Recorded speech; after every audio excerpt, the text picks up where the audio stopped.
Good evening to the Type1 Radio Lounge. Thank you for being a friend. Friends of Freeman. Friendship Agenda. Yeah, Steve Gaddafi here with Sonic. Hi, Chick. Hi, Steve. Hi, Sonic. hi, everybody. Happy Energy Jay, you can phone in now. Yes. If you want to call, the lines are open. 424 675 8315, and you can also go to the Type1 Radio Lounge blog talk page there and scan in if you want to. Come and join us. Hi, Jay. Hi, Jay. Hello. How you doing? Pretty good. Yep. Love that coloured in meta, Jay. Yeah, that's a beautiful meta city, really, man, isn't it? Yeah, I look sort of like the Emperor in Star Wars, so to speak. Is that going to be your passport photo now? Oh, we've got Reset. Oh, we got Mr. Reset, just slightly underneath. Hi, Reset. Hi, Reset. Oh. Yeah. Yep. You phoned us and you're surprised. Yeah. We can't hear you We very can't well. hear you very well. Reset, if you want to turn your mic up. I just got over a virus. I might need to adjust my level here. On the computer virus. What are you adjusting? Person virus. What? You got a computer virus. Windows 7 virus, didn't you? Oh, right. So, yeah. Should have got a map. So, we got... I'm getting confused between, like, human viruses and computer viruses. No, you're okay, aren't you, Reset? He wasn't very well. Physically, you're Any fine. better? That's a lot better, yeah. And we will be joined by Brett and Brandon and Gregor from Hawaii later. Ooh, any sign of anything? Well, yes, there's a video where Gregor is gifting his Vortex octagram, I think he calls it, to Nassim Home, and Nassim Home's like, what does this do? Oh, really? And what does it do? I think it's one of those like rodent coil. Yeah, it's a different design from a rodent coil. It has basically three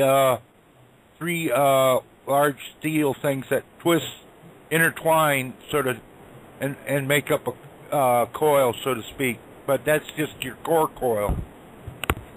Okay, and it produces a free energy field of some sort. Well, they're experimenting with free energy using the coil. Okay. It's just a different. It's a coil core concept change. It has. It's made out of three steel rods that are woven or braided, you might say. Yeah. In a circle. Yeah. I Then thought it was iron in the video. over that, I think what they would do, they would use a copper rodent coil type winding. Okay. Okay, right. Wow, yeah.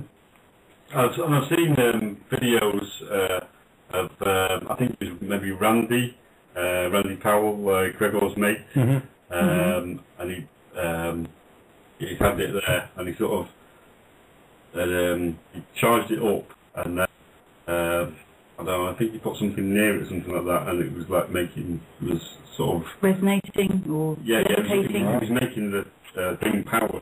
It was still going afterwards. Oh, what, like so he had a torch or something nearby, or something like that? Yeah, it was something that you could detect whether or not there was energy going on there. Yeah. Okay. Yeah. Very interesting. Yeah. I'll be... So hopefully we'll have Nassim on. Yeah, that'd be great. That would be fantastic, wouldn't it? Yeah. If only we could get Michi Kaku at the same time. Yeah, Caroline. Come along. Yeah. No, that would... That'd be great. No, that'd be amazing. I wonder if those guys have ever met. I don't know. Maybe not. I don't think so. I've never seen any evidence that they have met, so I couldn't say either way. I'm sure they'd have a good old chat, wouldn't they? Yeah. It's not on YouTube anyway. Yeah. No. He's quite a chirpy little chap, though, isn't he, Michio Kaku? Yeah. He seems quite Those affable. outtakes. I've seen his outtakes video, yeah. And, yeah. If only he'd use his power for good. Like Nassim does. Yeah. That's it. Well, he's got this sort of stance as being, status as being a physicist, yeah. Mm. But I've never really heard anything that he's come up with. Yeah, So he's just... It's like he reads from a... The only thing I've ever seen him doing was a documentary of black holes, which was on BBC 4, which was pretty good. Mm. He gives a theoretical Oh, right. That's fine. description of what it would be like to actually go into a black hole, and it's quite a good, it's a very good documentary. Maybe on that point you could get them together, because they seem talks about the mini black holes, doesn't he, at the centre of everything. Everything, Donut. Yeah. Well, you know about black holes.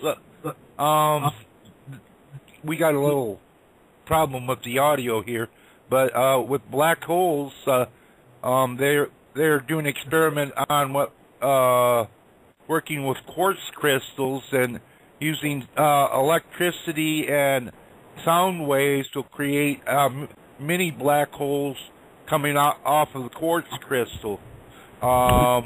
They were using it in one of the government programs. I'm trying to think of the name of it.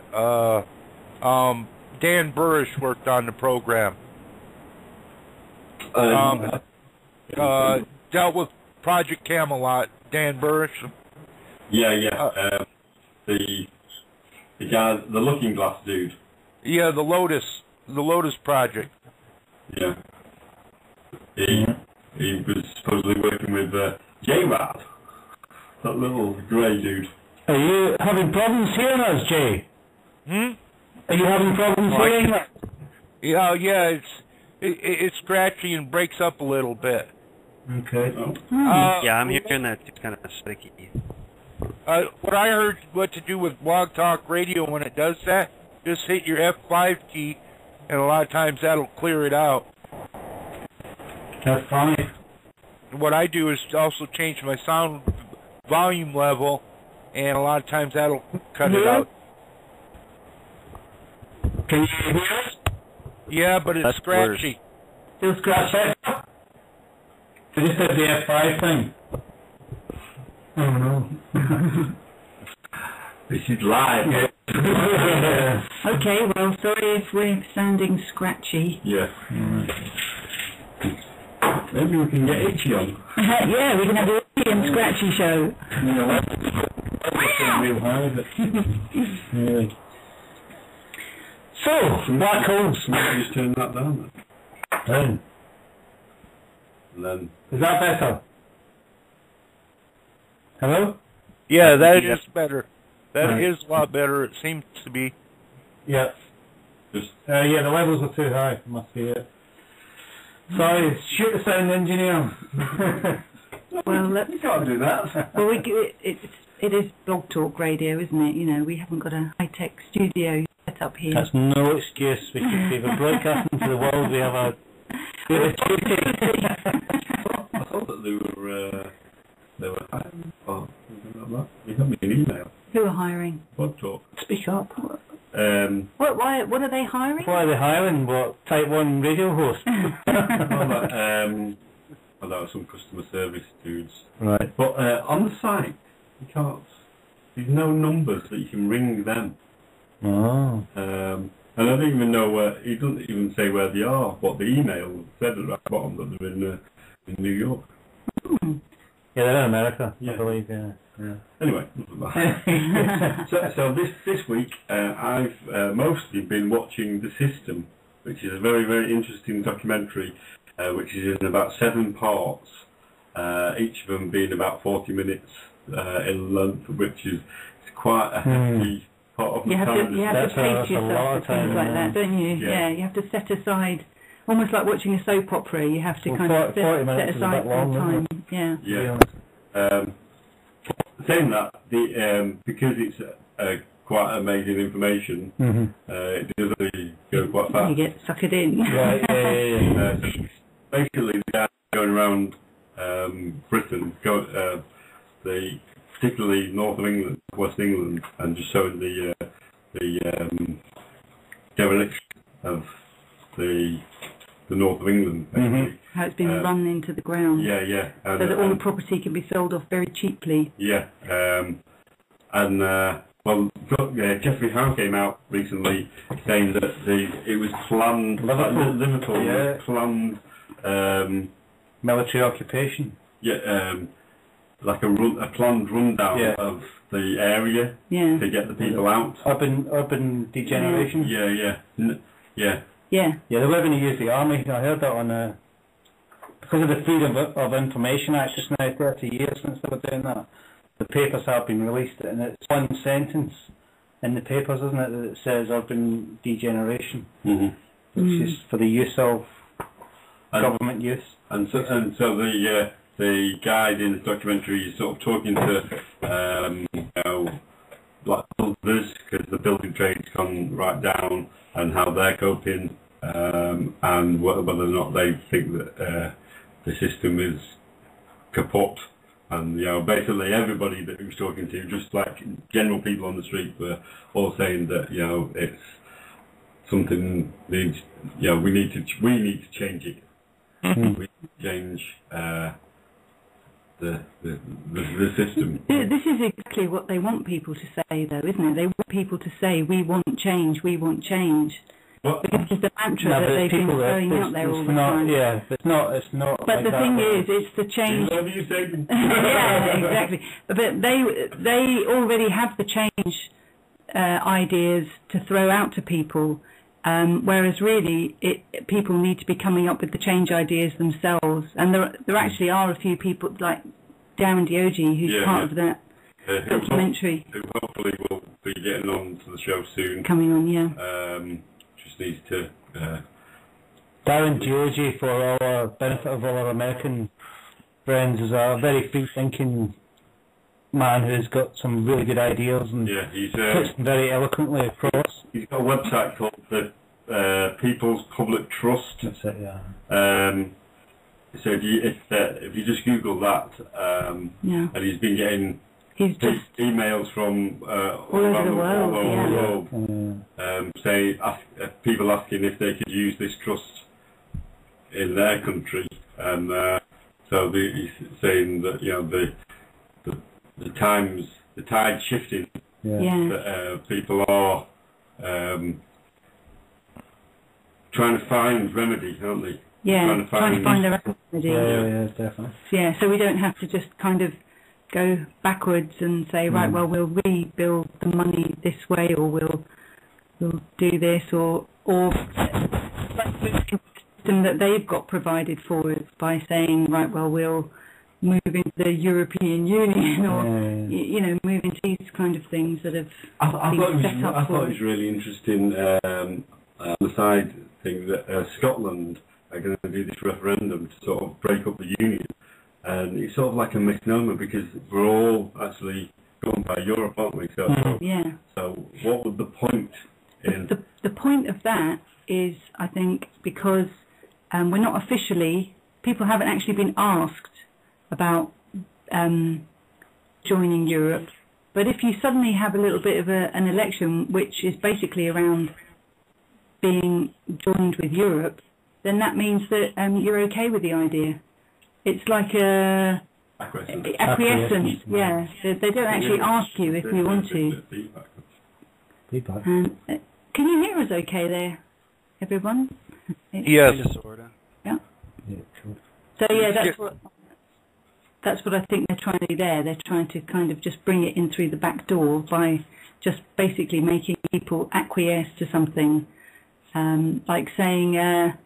So why don't you just make up a document saying that the government betrayed the public trust, then seized the government lands?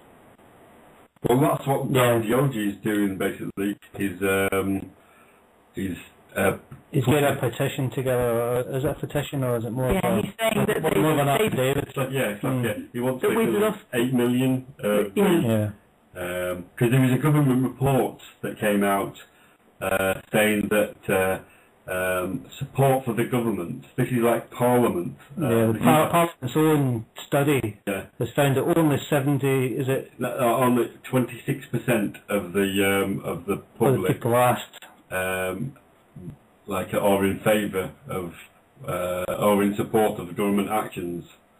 So that's So 70% are not in favour of it, which is a big old majority on the other side. Mm. And the one issue he wants to get behind is the bank bailouts that went on in Britain and indeed across the world, sort of thing. That why should we be paying 150 million pounds per day in interest when we could be spending that on ourselves, on making the system which we have in place, which is pretty good for what it does, but it could be doing with a lot more money, sort of thing, and therefore why should the bankers who caused the problem in the first place be the ones who get bailed out? Well, you gotta also remember that it's the government that's been stalling this free energy stuff. No, we've been looking at that today, Jay, and it's just so. There's been millions of, not millions, but there's hundreds of good systems. There's at least a good handful, if not more, of scientists in the past 10 years who have died, some under very odd circumstances, others just under circumstances, maybe you couldn't perhaps call them odd, but the fact that they were involved in free energy work and then suddenly, like other scientists involved in that work, they ended up dying. So it's a dangerous line to be in, free energy work, that's for sure. Definitely, yeah. Well, you were telling us a story the other day. The guy in the... Yeah, let me just search out the little bit of paper. I've got his name written on somewhere. Here it is. Bit of research. Yeah, a little bit of research here. It's not actually that much research. I was just watching a video on a site called Check the Evidence, which is a guy called Andrew Johnson, who's actually been on the show before because he does work with Judy Wood. And it's a talk that he does. It's in the section of, I think it's under the heading of energy, and then there's a section with videos, and if you click on the videos, there's only 3 videos in that section, so you can look at it and see the talk that he did. But at the end of the talk, he has a list of scientists who have died under, scientists looking into free energy that have died under strange circumstances, and the list reads Wilhelm Reich, of course we all know about him, who was found dead in his prison cell. That was in 1957. James Black, he was 51 and was found dead. He was also a Nobel laureate, made Nobel laureate for medicine in 1988. Very good, top up there scientist. So somebody actually did something rather than Obama. Yeah, he actually did something to achieve his Nobel. Yeah, he was found dead. He was aged 51, and according to reports, he was in very good health. So younger than you, Jay. He died of heart failure or heart attack or something like this. So that's quite a common cause of death among people scientists who suddenly find themselves. Yeah, cyanide poisoning. Yeah, I don't know how they did it, but I'm sure there are ways that these things can be done. Ariel de Geus, he was found dead in his car in a long-term car park at an airport. He invented the self-powering battery. He died in November 2007. So that's quite recent then. A lot of them are very recent. They're in the 2000s. The one we were talking about the other day was Stan Meyer, who's very interesting. He died in March 1998, and he died while in a restaurant. He was in a restaurant with his brother. They were celebrating the fact that they had got some backing for their for the work that they were doing to do with free energy. I don't know if it's batteries or whatever it was, but some kind of free energy work. They were with 2 Belgians, and they were just toasting the fact that they were getting backing, not to go into production, but just to be able to, funding for research, that's it. Took a sip of his cranberry juice, grabbed his throat, ran out of the restaurant, fell down, threw up, and his last words were, "They poisoned me." I think the official report was that he'd had an aneurysm or something like this, kind of brain thing. It sounds like cyanide. Again, yeah. So to work that quickly. Yeah. So that's another quite interesting one. Another, let's see, who was? Did I say Bruce de Palme? He died in 1997, and his death put an end to his work on his free energy project as well. Eugene May, really interesting guy who has a very interesting interview on Coast to Coast with, what's that guy, George Norrie, and he died just after doing the interview. I put it up actually in the Where Did the Towers Go group that I've just made, because it's a really interesting interview that he has with George Norrie, what he talks about in there. But yeah, he died a few days after doing that interview. He was actually murdered at his home, and the official story was that he disturbed a burglar or something like this. So that's how he died on May 17th, 2004, not very long ago. Also, Michael Zeeberg, who was a student of Dr. Judy Wood and was working with her, and his uncle, William Zeeberg, had worked with Eugene Maylove. So there were some links there, and Michael was murdered. He was murdered in March 19th, 2006. And I think that was at his home. I think he was killed. I'm not sure of all the details of that, but I do remember hearing that he was killed. So it's a dangerous business to be in, free energy, when you're coming up with devices that work and you're just looking for backing. Did you hear about the Oxford astrophysicist? Just recently got, the lady. Well, that one? That was a guy, he was a giant sort of...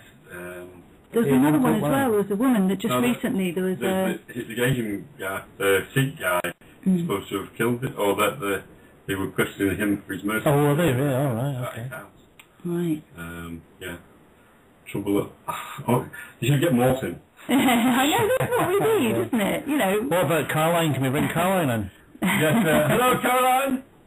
Hey, how is everybody? Sorry I was a little late. No, that's okay. Yeah. We're good, Caroline. Yeah. Carolyn.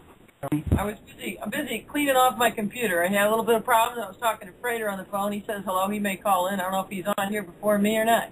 Hi, Prater. Yeah, I'm going to be on his show tonight, so we were talking. And Mater, good evening. I know. For everybody listening there, Carolyn is going to be on Radio Free Humanity tonight at 10 p.m. Eastern, yeah. 10 p.m. Central Time. 10 p.m. Central Time. It's going to be a Type 1 love-in with Frater, Mater, and Caroline. Yay! Oh, great. Everybody call in. We'll just keep the lounge going for a couple more hours then, huh? No, we'll be in bed. Yeah, unfortunately. And I like listening to the podcast through the week, sort of thing. So yeah, it's kind there of we go.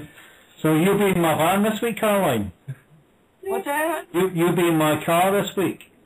Oh yeah, definitely. Because I usually download Frater's podcast and put it in my car for the week. Well, I'll have to send you special messages then, all right? You do, yeah. Has Frank got a show tonight as well? Yeah. Now, if you have any accidents while you're listening, don't blame me if we get too distracted, all right? Yeah. He'd be so excited listening to you, Karen. That's it, right off the road, right? I promise not to say F-bombs. We'll keep it clean. No, don't do that. People are fun of it, right? Lots of plugs. Yeah, plug the car crash. Hopefully not Steve's car crash. I heard guy had a car crash. Oh no! Wrecked his car. Oh no! Oh, has anybody heard that? all right. Who's all on there today? Who do we have on here? We've got Jay and Reset. And then Hey, Jay. Hey, Reset. Hey, Carolyn. How's everybody doing? It's colder than a well digger's butt here in the middle of Missouri, I tell you. Pretty cold here as well. Oh, I don't think it's that bad. Ooh, you went in the shed cutting out organite nails today, were you? It's about 70 degrees here. No. 70? Oh, my God. Arizona. We've got a scene here. Everybody in over to Minnesota. Jay's house. Yeah. It's good. We got to go over to your house, Jay. I was just watching a really cool thing on Animal Planet. If anybody gets a chance to watch it, it's called Russian Wild or Wild Russia or something. It's like a 6-part thing showing all of Siberia. Boy, it's really, I mean, that's what I was distracted watching that. I almost realized it was past 3 o'clock. It's like 6 hours of this. It's really cool. It shows all the neat animals and scenery. It goes all the way from Kamchatka to the Urals, and it goes into Primorye, that really creepy forest that's still got moray tigers, which are the rarer tigers, even than Siberian tigers, and the moray leopard, and there's like 30 left in the world, and they happen to get it on. I was actually getting up on all these animals. That's been I was just absolutely absorbed watching this. Anybody get the chance to catch that? It's on the Animal Planet of all the weird stations. This new hotel. Be on Animal Planet with all those animals on it. If it was on Engineering Today, that would be weird. Yeah, I got to admit though, but I mean, I didn't know they had this stuff on that channel, because I mean, that old other hotel I left is like, you know, that thing had like 5 cable channels and that was it. This place is $200 a month cheaper, and it's got like 8 million cable channels. I didn't even know that some of these stations existed. Wow. I feel like a little kid. I felt like a little kid when I turned on the TV. I hadn't had a TV on in 3 months, and I'm like, what the hell is this channel? I was going through this thing like a little Yeah, kid. to go through all the channels. Yeah, I mean, I don't know how the hell anybody could ever possibly. Yeah, it's right there, yeah. Take you 20 minutes to flip. It takes you an hour and a half with the remote to go one channel up at a time. I swear to God, it took me like an hour and a half to go through every fucking channel. I'm like, and what's it going to be like when they put YouTube on telly? I know. oh my God. Reset, isn't it? Yeah. Well, that is, Has they don't anybody- take- Remember, they're trying to actually stop that. You know, they raided Mega Uploads Thursday. Yeah. They raided? What? Yeah, Mega Upload, like a file sharing site where, you know, they Yeah. put on films and things like that. They arrested like 36 people. I know everybody I know is upset because that's where all of us get our copies of Supernatural. I'm really pissed off. Like maybe $1 billion, or it's probably New Zealand dollars, but $1 billion. Oh, that's 10 of it. Yeah, oh, did you see what Anonymous did in retaliation? They went and they shut down the FBI, the DOJ, and the American Music Federation's website. So they immediately retaliated. Though, you know, there is stuff going on because I couldn't upload or download from YouTube for the last 2 days. So I was like going nuts that I couldn't get my news and download shit. And I'm like, oh crap! And then I found out that they had raided a bunch of stuff. Sorry, when exactly was this? On Thursday. Thursday. And I couldn't upload or download since Thursday. I'm probably on somebody's freaking list. I got so much crap on this iMac, they'll probably come and take the whole computer. They've also they're trying to extradite the kid that ran TV Shack to. Yeah, I sent you that. Did you see that? I put it in. Wow. Like 17 or something like that. Yeah, he lost his bid in your court that they want to go ahead and send him to America, and they're threatening him with the same number of years they did Gary McKinnon. Well, the thing is with TV Shack, he's not actually got anything. They're only links to other sites, aren't they? So Yeah. there's nothing actually embedded in that site except for links. So how can he be getting done for having those? He can't. Well, the British court said they're going to go ahead and extradite him to the United States. I mean, he lost his bid, so now they're going to try to appeal, but I don't know how they can stop it. I mean, they theoretically could just throw his ass on a plane and take him to Gitmo if they wanted to. Nick Clegg was going to review it, but he's I haven't seen him for months. yeah, he's been pretty quiet lately. I Yeah. don't think I've seen him this year. I think his batteries run out. Yeah. waiting to get another one that'll fit. Yeah. Maybe he's waiting for another body to... Yeah. If the clone isn't quite... Well, you know, Freeman's website got whacked and he was offline too, don't you? Who's that? Freeman's site got whacked and he was offline. Yeah, that's what Frater was telling me today. That you know, he had some. He was on somebody else's movie, and so he was going to get some free publicity. Yeah. I can't think of the That was the Sundance. Michael Stipe thing, wasn't it? Michael Stipe film. and so apparently Freeman couldn't even log on himself. He had to get his web guy is somebody outside the country. I know Frater was telling me his web guy's in Portugal, and I'm like, what the hell? He doesn't even know his web guy. He just hired some guy off the internet that offered to do it. And Freeman's too. I can't remember what country he said this guy was from. And he doesn't know him either. And I said, well, that's kind of risky shit. You could be hiring the CIA to be your webmaster.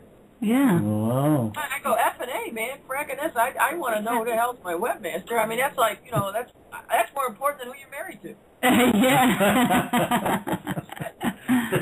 Well, funny enough, we've been having computer problems. Yeah, we had a load of stuff sort of happened this week. Oh, mine's been nuts since I moved here. I mean, I'm actually better connected on the Ethernet. You know, you can hear me better than that Wi-Fi over there. Yeah, I mean, no, you're clear these days. Yeah, it's good. Yeah, when Eddie got over there, he said he couldn't believe it. He said he was looking at all this stuff, and he had his laptop. His laptop went nuts when he tried to turn it on in the room I had. He says, there's just something really weird about where you're at. And here I'm actually hooked up to an Ethernet, which is bad because now I have a permanent IP, and I can't bounce around and change my IP, which I kind of like to do. But the extra Hot Shield on there, though? Huh? Can you use Hot Shield to... That's in the last place you're talking about. No, but you get that on your computer, don't you?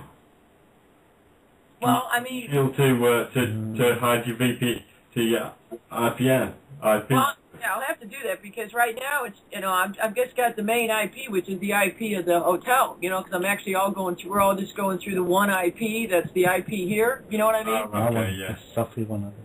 Right, where the other place being a Wi-Fi, I could kind of bounce around and be a different IP all the time. But it didn't do me any good. Every time I tried to get on the show, remember how chopped up it was? Separate IP. Your computer's got a separate IP than the server. No, it's got a MAC address. Yeah, right. Yeah. Yeah, I got since I moved to, when I was writing about that guy, that ufologist that he tried to make into a cop killer, which I don't believe at all. I think he was murdered, and I think they're setting him up. When I was writing about that, boy, all of a sudden I started getting whacked by people that said I was being this pro cop killer. I missed that one. Explain that for... explain that for me and the benefit of anyone else who hasn't seen that. Drew Ryan Maras is was a super guy. He's gone now. He actually wrote a book, 2012 and Beyond, and he had been a Marine for like 4.5, 5 years. He didn't do the full 6. I'm not exactly sure why, but I know he was horrified by what he saw in Afghanistan and in Iraq, because he was saying that this is ridiculous that they're guarding opium and all this other crap in Afghanistan. And when he got out, he was totally anti-war, totally a pacifist, you know, said that, you know, it had just totally woke him up. So he went on his own little journey of discovery. And he wrote this book, which actually he was supposed to be sending me a book, and I was going to try to bring him on the show. I thought he'd be a great guy to talk to. But nobody quite knows exactly what happened. But, okay, he had a van. He had a half pit bull dog with him. He always has his laptop with him, always has his cell phone with him. But for some reason, all of a sudden it came out that he got in a gunfight with this cop in a mall parking lot. And it was like, what? And he was like dead all of a sudden. And you're like, wait a minute, this guy can't be dead. America. Yeah, you're in Arizona. But I mean, they've changed the story so many times. They've tried to say they walked up to the passenger side. They were looking for a burglar, but instead they were on this mall parking lot. He supposedly was in the passenger side sleeping. And they said, oh, the policeman knocked on the window, woke him up, and he came out shooting. Well, it turns out the cop and 2 other people were killed with blue-tip sniper rounds. So first of all, if he's sitting there with a rifle, no cop is just going to knock on a window with a guy with a rifle in his lap. Then he called out SWAT and just blown up the van. But then they tried to say, oh, well, the policeman was just approaching the van, and Mraz got out and just opened fire on everybody, and he died in the hail of gunfire back and forth. Well, that doesn't make sense either, okay? Because if you didn't know they were coming and they didn't know who he was and they weren't approaching him, that doesn't make sense. And like I said, he's a total pacifist at this point, and he did not have a weapon since he left the military. He swore off all weapons. And then they changed it that, no, the cop knocked on the door where he was sleeping, and he came out blazing from the sliding door of the van. Well, if that's the case, okay, what does that mean? The cop's standing there doing nothing while this guy's rolling to the middle of the van, opening the door, coming out with a rifle, enough to kill him. And then also, where's his dog? I mean, you got a pit bull, and it's defending its master. It's going to come bounding out, too. Yeah. And nobody's talking about, okay, well, they didn't shoot a dog. Nobody's talking about that, so where's the dog? Nobody can find his laptop or his cell phone. The cop is dead by a blue-tip sniper round, but then the other two people were over at a park near Sedona. They were ufologists and also 9/11 truthers and everything else from New England. The people in New England did not know this couple had left their house. So nobody knows why they left New England and were in this park in Sedona, and they were shot with these blue-tip sniper rounds that they're saying, oh, well, Mraz must have killed them, and that's why he killed the cop, because he got scared when the cop rapped on the window. When I think he was probably with those two people, and he was supposed to die too. The sniper got them but missed him. And if he did react in the mall parking lot, it's because he knew his life was in danger, or they set him up by shooting the cop with the sniper round and killed him anyway and just dumped him in the parking lot. I guarantee you, the story they gave, I know isn't true.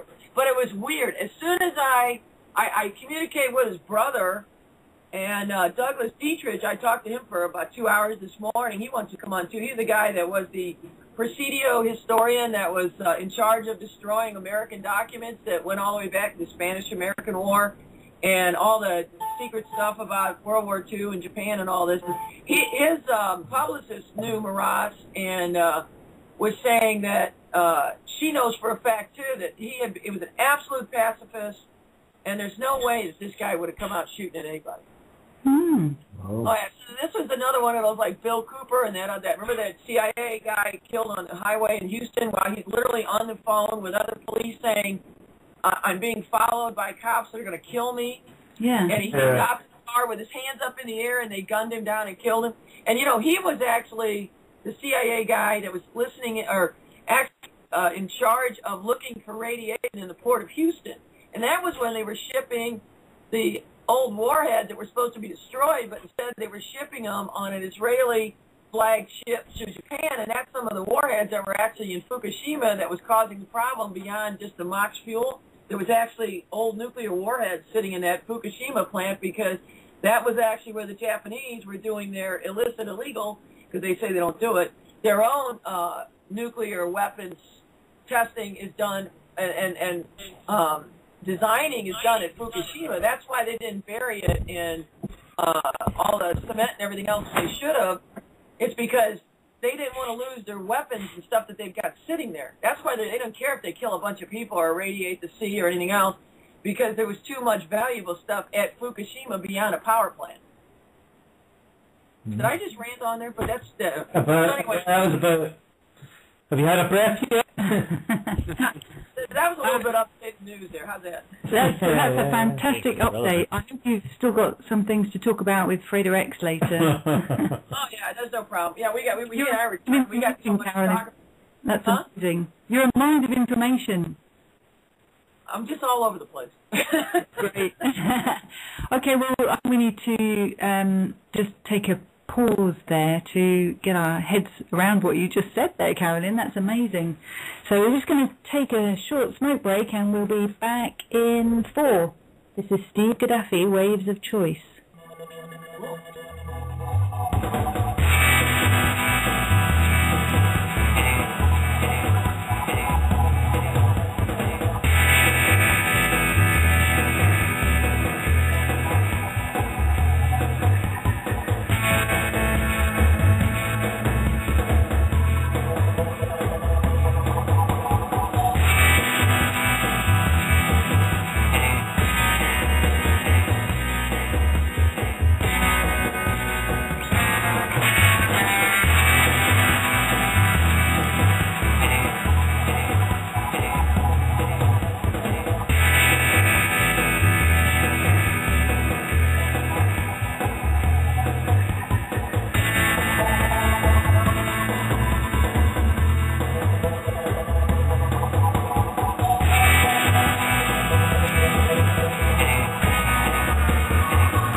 homemade stuff there from me. Yeah, excellent.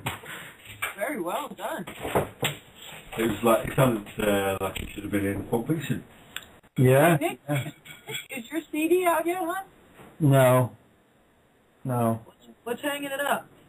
Me. Me being an idiot. No, I've just got a new studio set up, and it's really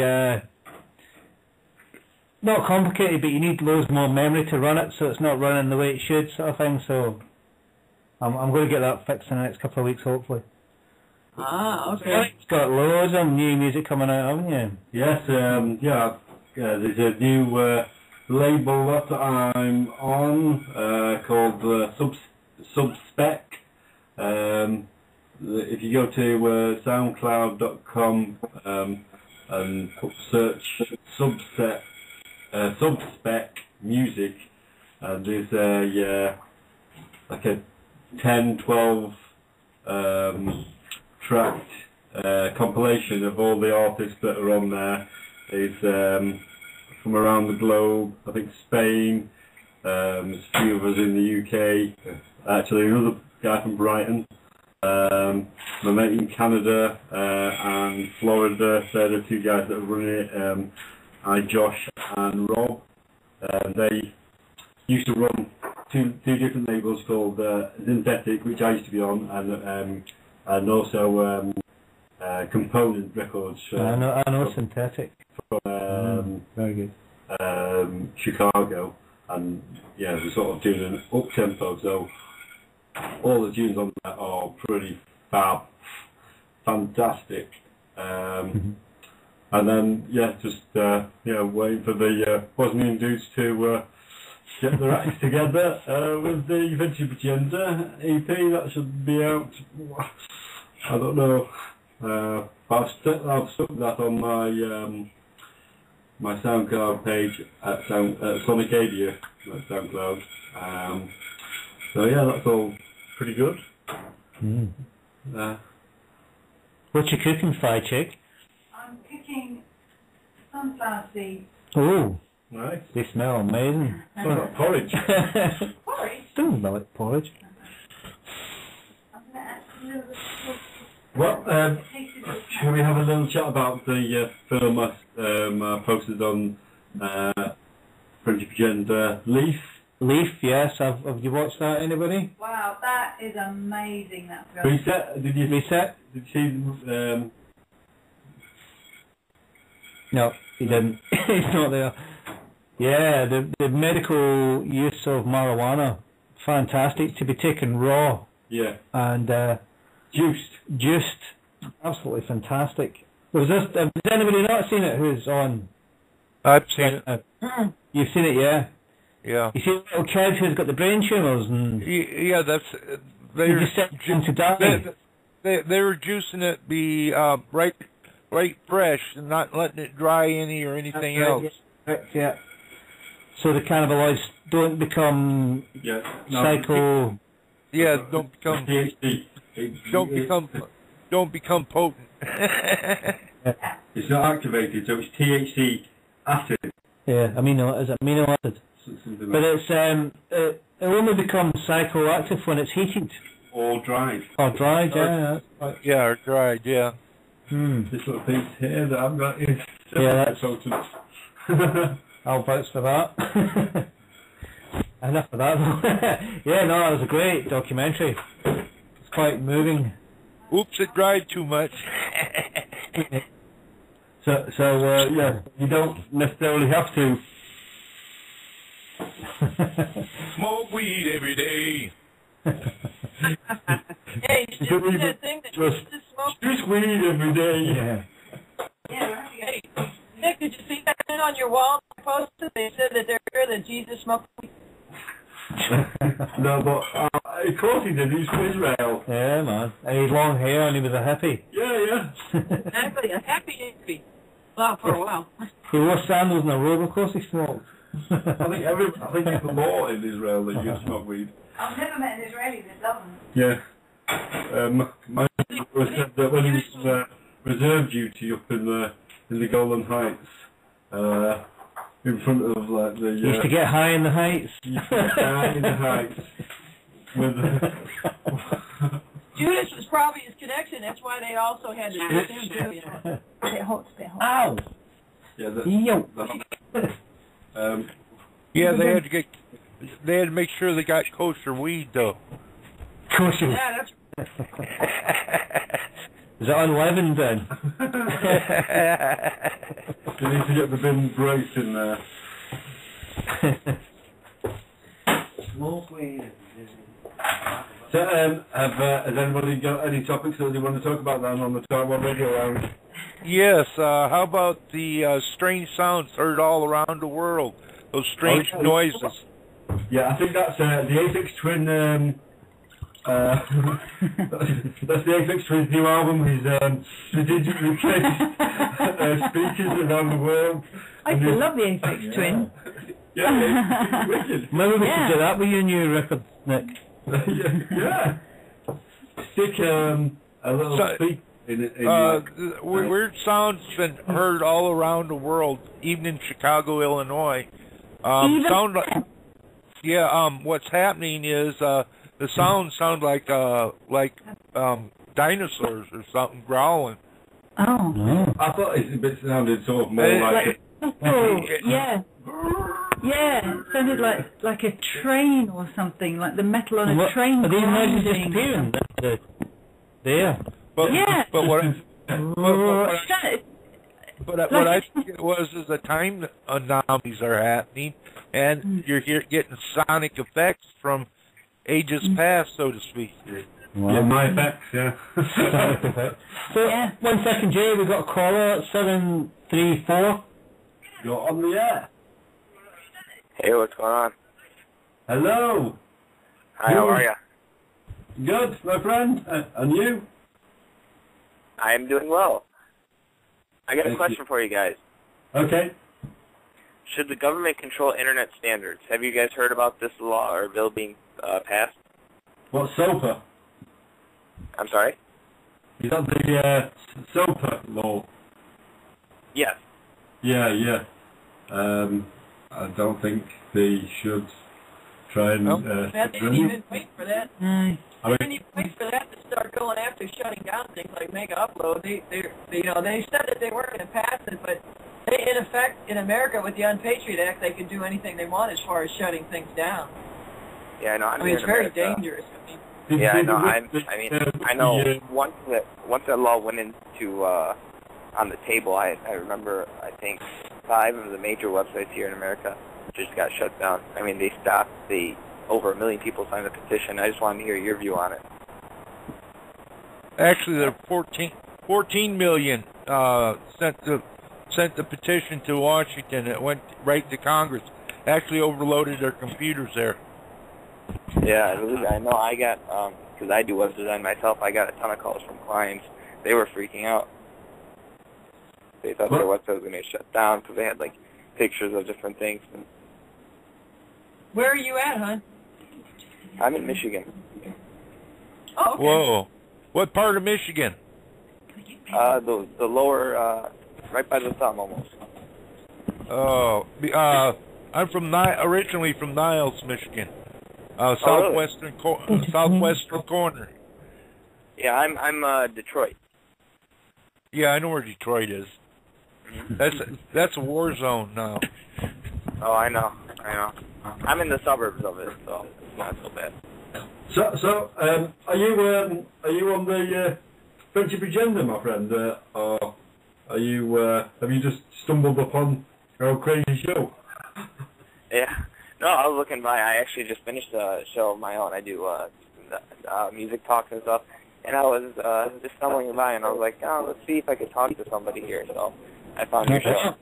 Excellent. Hey, hello. Welcome to the Type 1 Radio Lounge. Well, thank you. What's your show called? My show is Mixed on Radio, the best of the new music.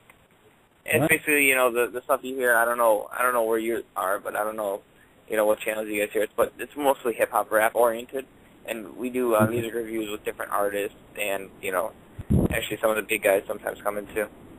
Wow. Excellent. I actually work at a local radio station around here in the Metro Detroit area, but this is what I do on my free time.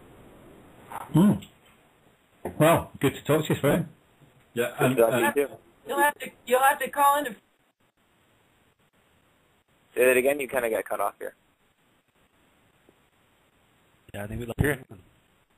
Hello. Hello, Carolyn, Yeah. you there? Carolyn. No, she's gone.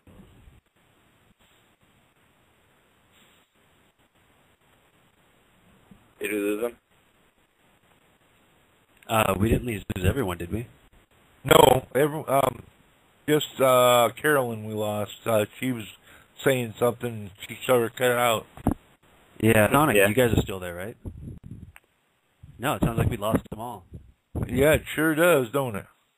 Yeah. Yeah, I'm still hooked up. Yeah, I'm still on the BTR feed. We've got a call or two, right? I'm yeah. still hearing a few people. Okay. Well, yes, I'm one of the ones that signed that petition the other day and got feedback from it on that soap. You know, it's very dangerous when the government tries to get more power. You know, I know. You know what the government did actually recently that actually was success. It's not as of a big a deal, but I don't know if you ever heard about this act. Like I said, I work at a local radio station here, and they came in and they replaced all of our emergency alert system units. So what it is even though this was able to do this before, now they have more power where they can do everything all at once. The president can actually take over the news, any TV video feed, and any radio feed in an instant, and for a national emergency. And now we have to run, I think, weekly tests on that as well, instead of just an emergency alert weather system. So now we do national emergency tests. I think it's actually once a month, according to the president, and they just passed that about a few months ago.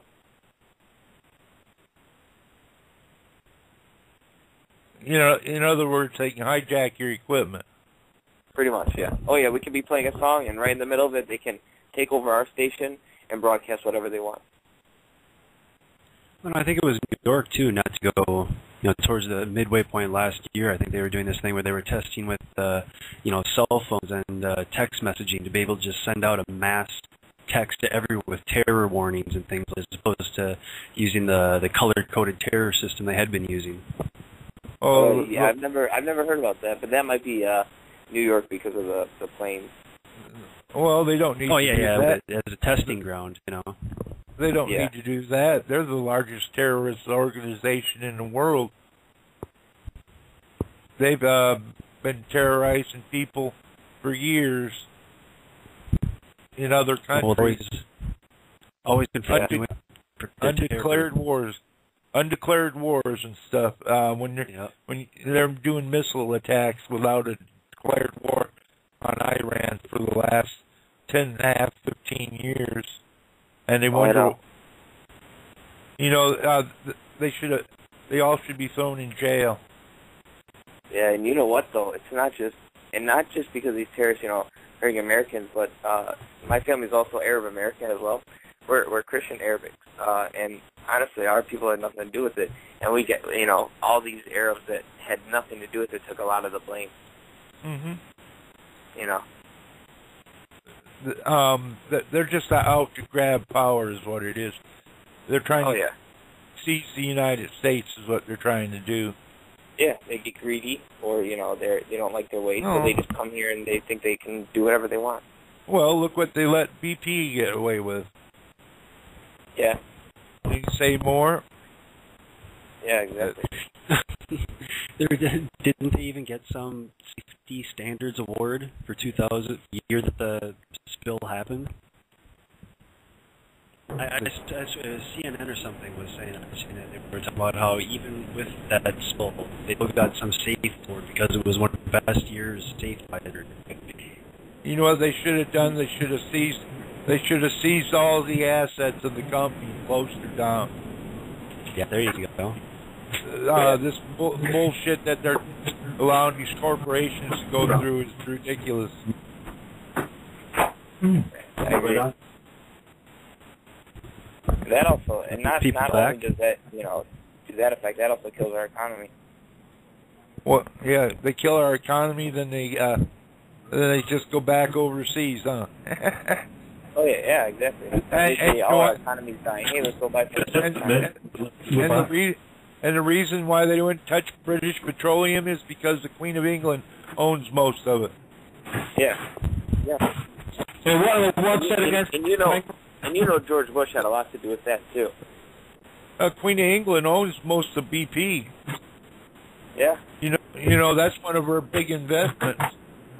And she's not really the Queen of England. She's the Queen of Great Britain and the Commonwealth. Or Britain, then. Hello. You know George Bush had a lot Hello. to do with that too. Hello, everyone back. Yeah. The computers then.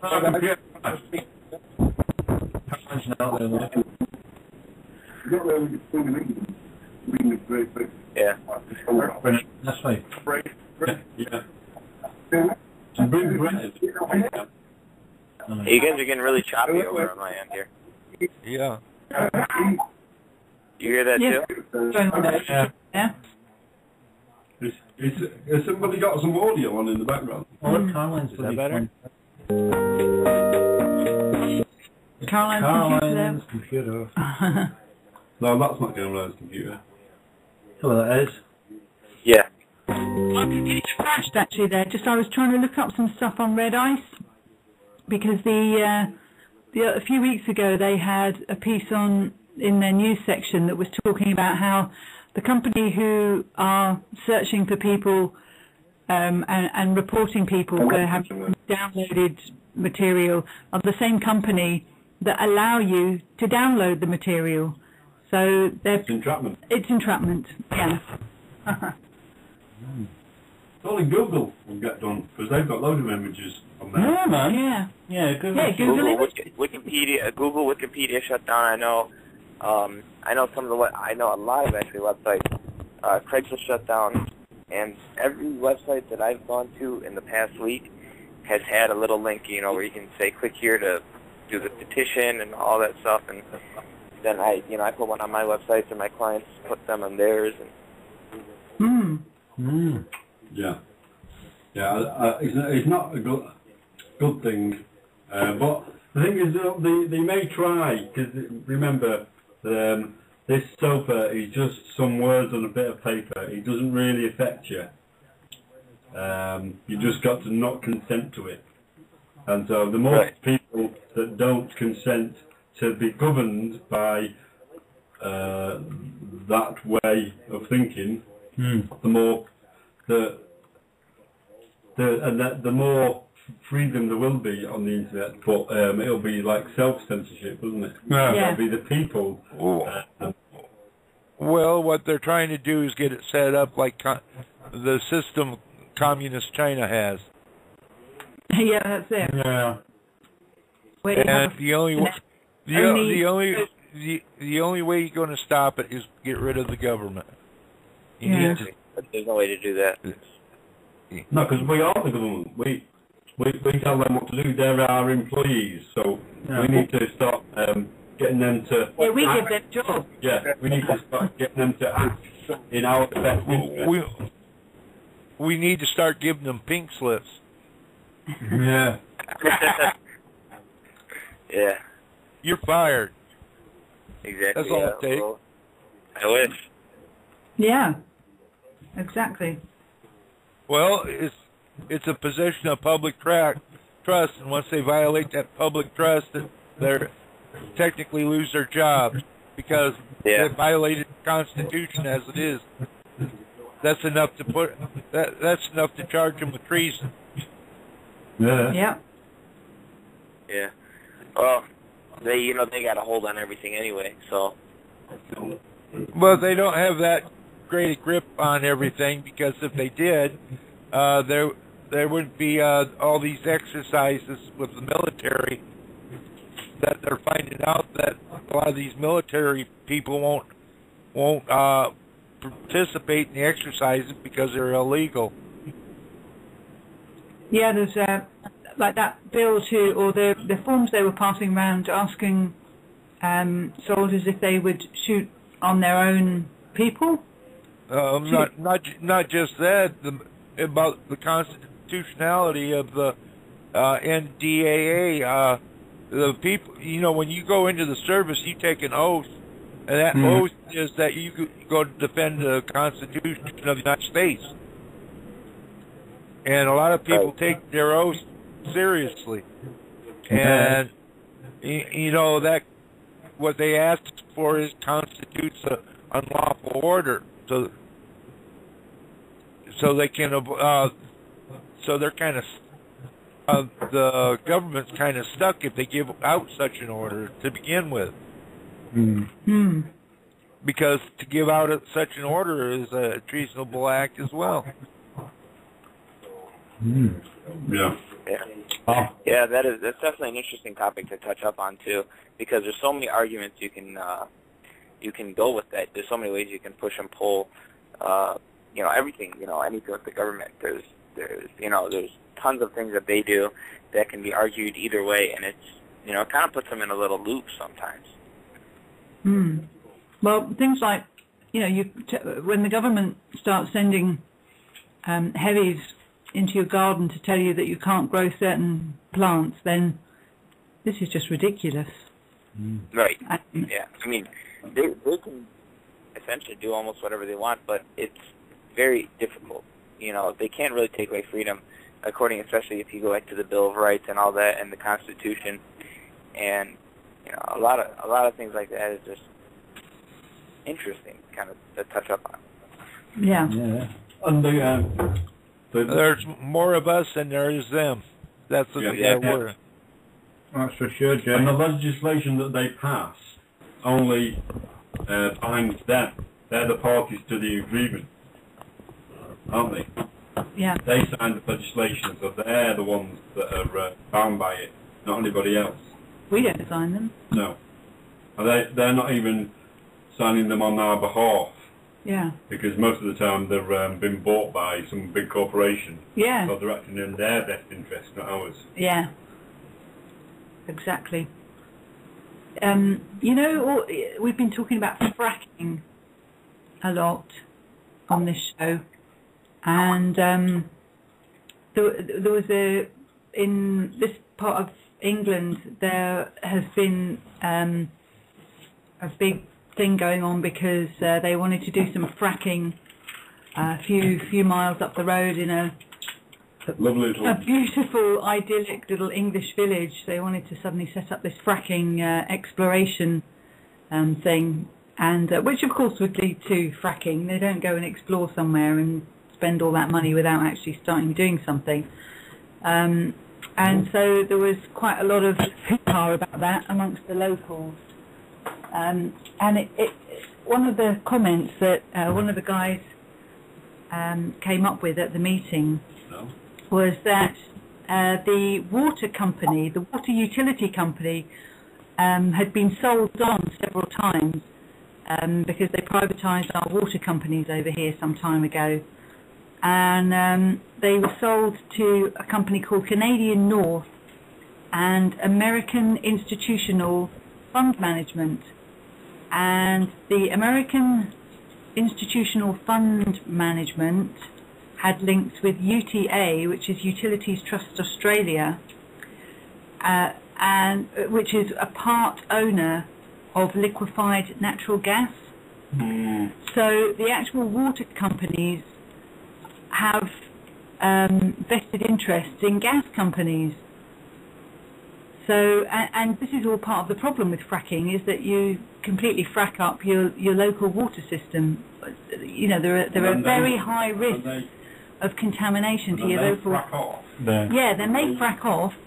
And leave everybody with poisoned water. Yeah, and then they sell you then back desalinated water. And it costs thousands and thousands of pounds of public money to then start the clean-up process. So then we end up having to clean up the private company's mess that they've made while they've made their money. While they've been raked into fire. Yeah, exactly, completely. But there was very strong feeling against the whole fracking business. So they certainly had to be with their tails between their legs after that meeting. And that's all. That's why. Yeah. That's why everybody's trying to go green nowadays too. You know, because of all that. Well, you see, the problem is with fracking is that they kind of promote themselves as a low carbon way of collecting gas and oil, but you completely ruin your water system, or you can completely ruin all your natural aquifers underground and pollute your natural water system, which has just devastating effects on why it can cause minor earthquakes or major earthquakes, even depending where you are. It's still in a very experimental phase. So they're kind of promoting this as a low carbon way of getting fuel. But if you're a regular listener to this show, and as we were talking about earlier, free energy is the answer, and this free energy technology is out there. Unfortunately, as we were talking about earlier, it seems that anyone involved in free energy ends up dying rather unexpectedly. I mean, if you listened earlier, there were a list of at least 6 scientists who had died within the last 10 years who have been investigating free energy. So, not investigating, but trying to get investment for their free energy work. So, we have this kind of technology which could over 100 years could have been developed for the benefit of mankind, but every time anyone is trying to develop this, it's always suppressed, and the people are always not allowed. It's not allowed to be brought to the public domain. Jude talks about George Pigott. Oh, George Pigott, 100 years ago, that's right. In fact, just over 100 years ago, he was levitating balls, much to our amusement, because we have immature senses of humour. 70-pound cannonballs. Yeah. Through static field interference. Yeah. So coming up with all these arguments about green technologies and we'll do this because it's CO2 friendly. This is all just a fake argument to tax our breathing. Yeah, to make you tax breathing, to put taxes on everything.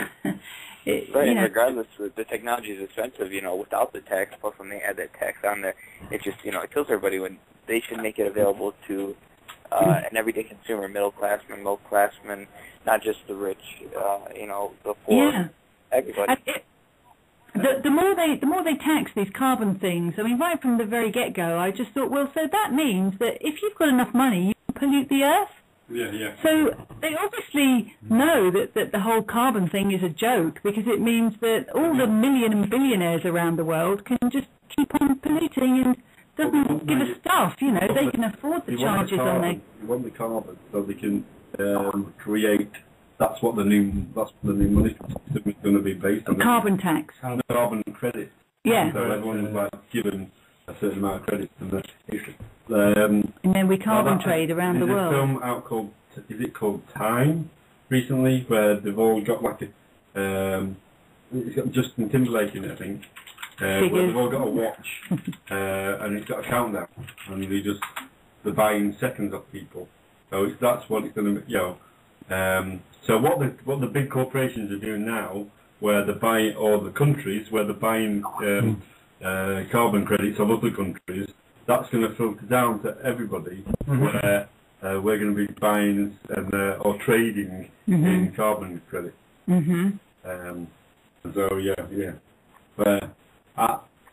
Carbon, in their vision, anyway. It's a bit silly. Yeah. It just doesn't make sense. It doesn't add up, because, like I say, at the end of the day, if this whole CO2 carbon thing is what's killing the Earth, supposedly, then it should just be banned completely, and Formula 1 motor racing should be stopped immediately, and all air flight should be stopped immediately, But they don't do that. They just make it so that you just have to pay more to do any of these things. So that's ridiculous. And make you feel guilty. Yeah. It's Well, the heating's not being caused by the carbon dioxide in the first place. We're going through a section of space that is high in photonic energy, and that's what's heating the planet up. It's not the darn. It's not the greenhouse gases. Yeah, all the planets aging up, aren't they? Yeah, there's a scientist called Piers Corbyn, and he's often on RT and news programs like this. And you know, he's not like this, but like that. News programs like RT and things. And he's you know, he is completely you know, sussed on the whole that the carbon thing is a complete lie, and that he was actually able to make substantial amount of money by betting against the Weather Centre and their predictions for what the weather was going to be in Britain. It was in 2010 compared to what his predictions were, and he was working on sunspot activity. Have we crashed again? No. Oh, sorry. And he was winning on these bets that he was making because he was predicting correctly by looking at the sunspot activity and how that affected our climate and was warming the atmosphere. Yeah. And Neptune, Pluto. Neptune, do you want to hear a tune? Neptune, yeah. Shall we have a bit of we have a DJ Shadow there, because it's quite a long one. It's, what is it? Is everyone? Because I can't hear them. Yeah. Reset, you there? Yeah. And good. Jay? Yeah, I'm here. And our friend from the rap radio station? What's your name, friend? Eddie. Eddie. Hi, Eddie. Hi, Eddie. Hi.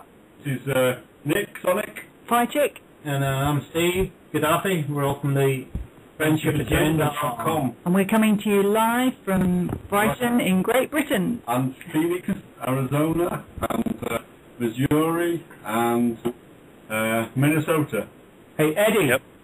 Do you like DJ Shadow? I'm sorry? Do you like DJ Shadow? DJ Shadow. No, DJ. DJ Shadow. I'm sorry, say that again because you guys are kind of cutting out. DJ Shadow. We like DJ Shadow, the hip hop producer. Oh, DJ Shadow? Yeah. I don't think I've ever heard of DJ Shadow. Well, you're in for a treat. Yeah. I'll Here we go. have to look them up. Okay, we'll be back in 4. Oh, 6. Oh, 6 even.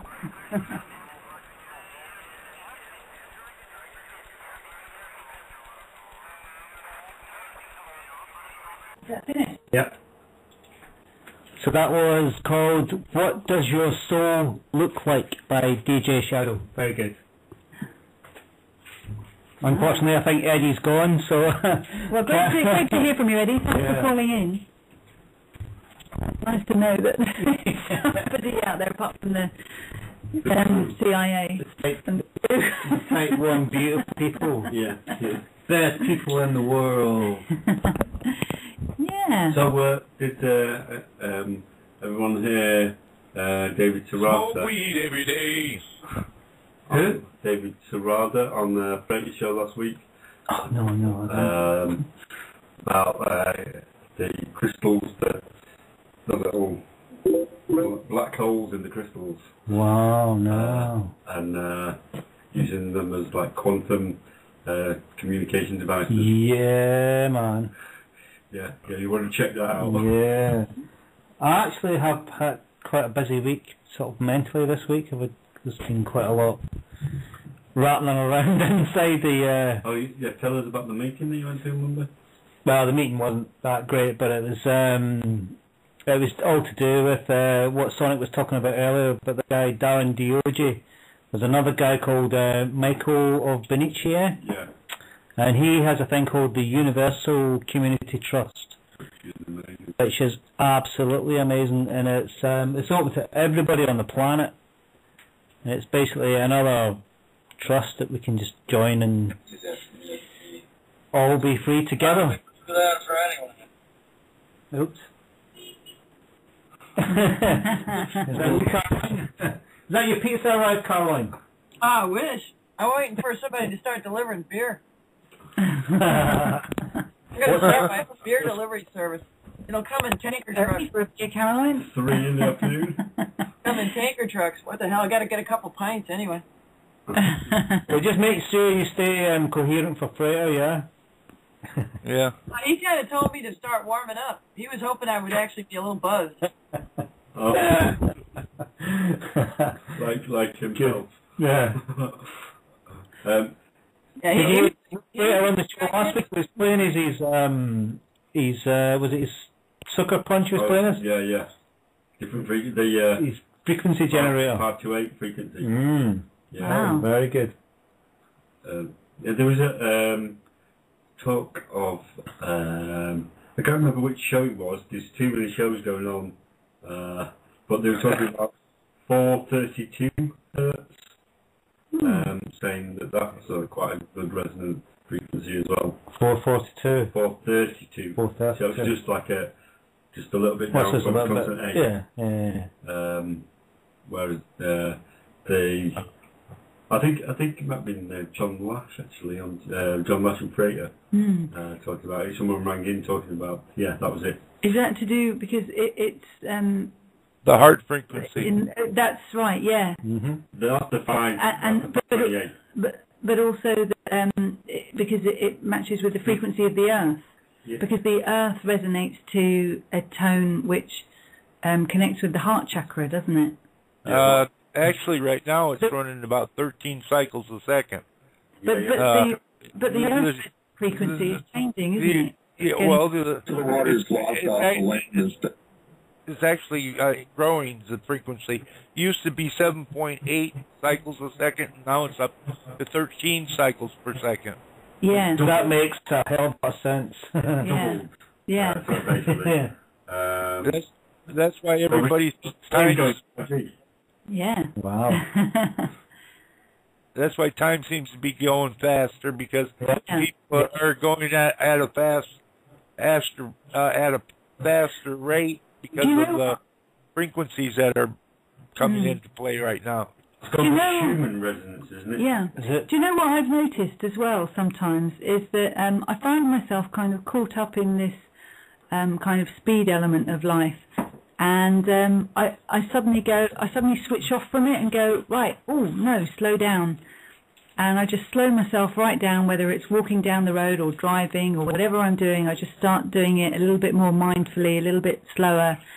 And it's as if I've kind of jumped off a ride, or as if I've kind of spun a top and just let it go. And I'm just watching this thing going round really fast, but I'm separate from it. And you kind of see, I kind of feel like I'm seeing the whole of the world, or everything that's going on around me is happening a lot quicker, and people rushing around a lot quicker.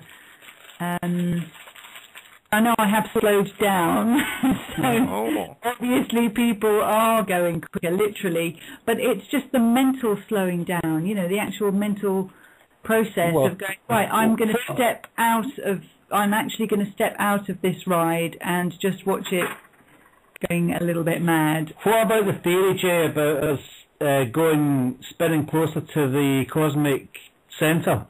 Yes, that's what December 21st is all about. Yeah, we're going to get to the middle by then. Right, yeah, we'll be right in the middle of it then. I think to make sense of it, maybe we do need to step out of the madness of it, because it's going to start going so quick. I don't know.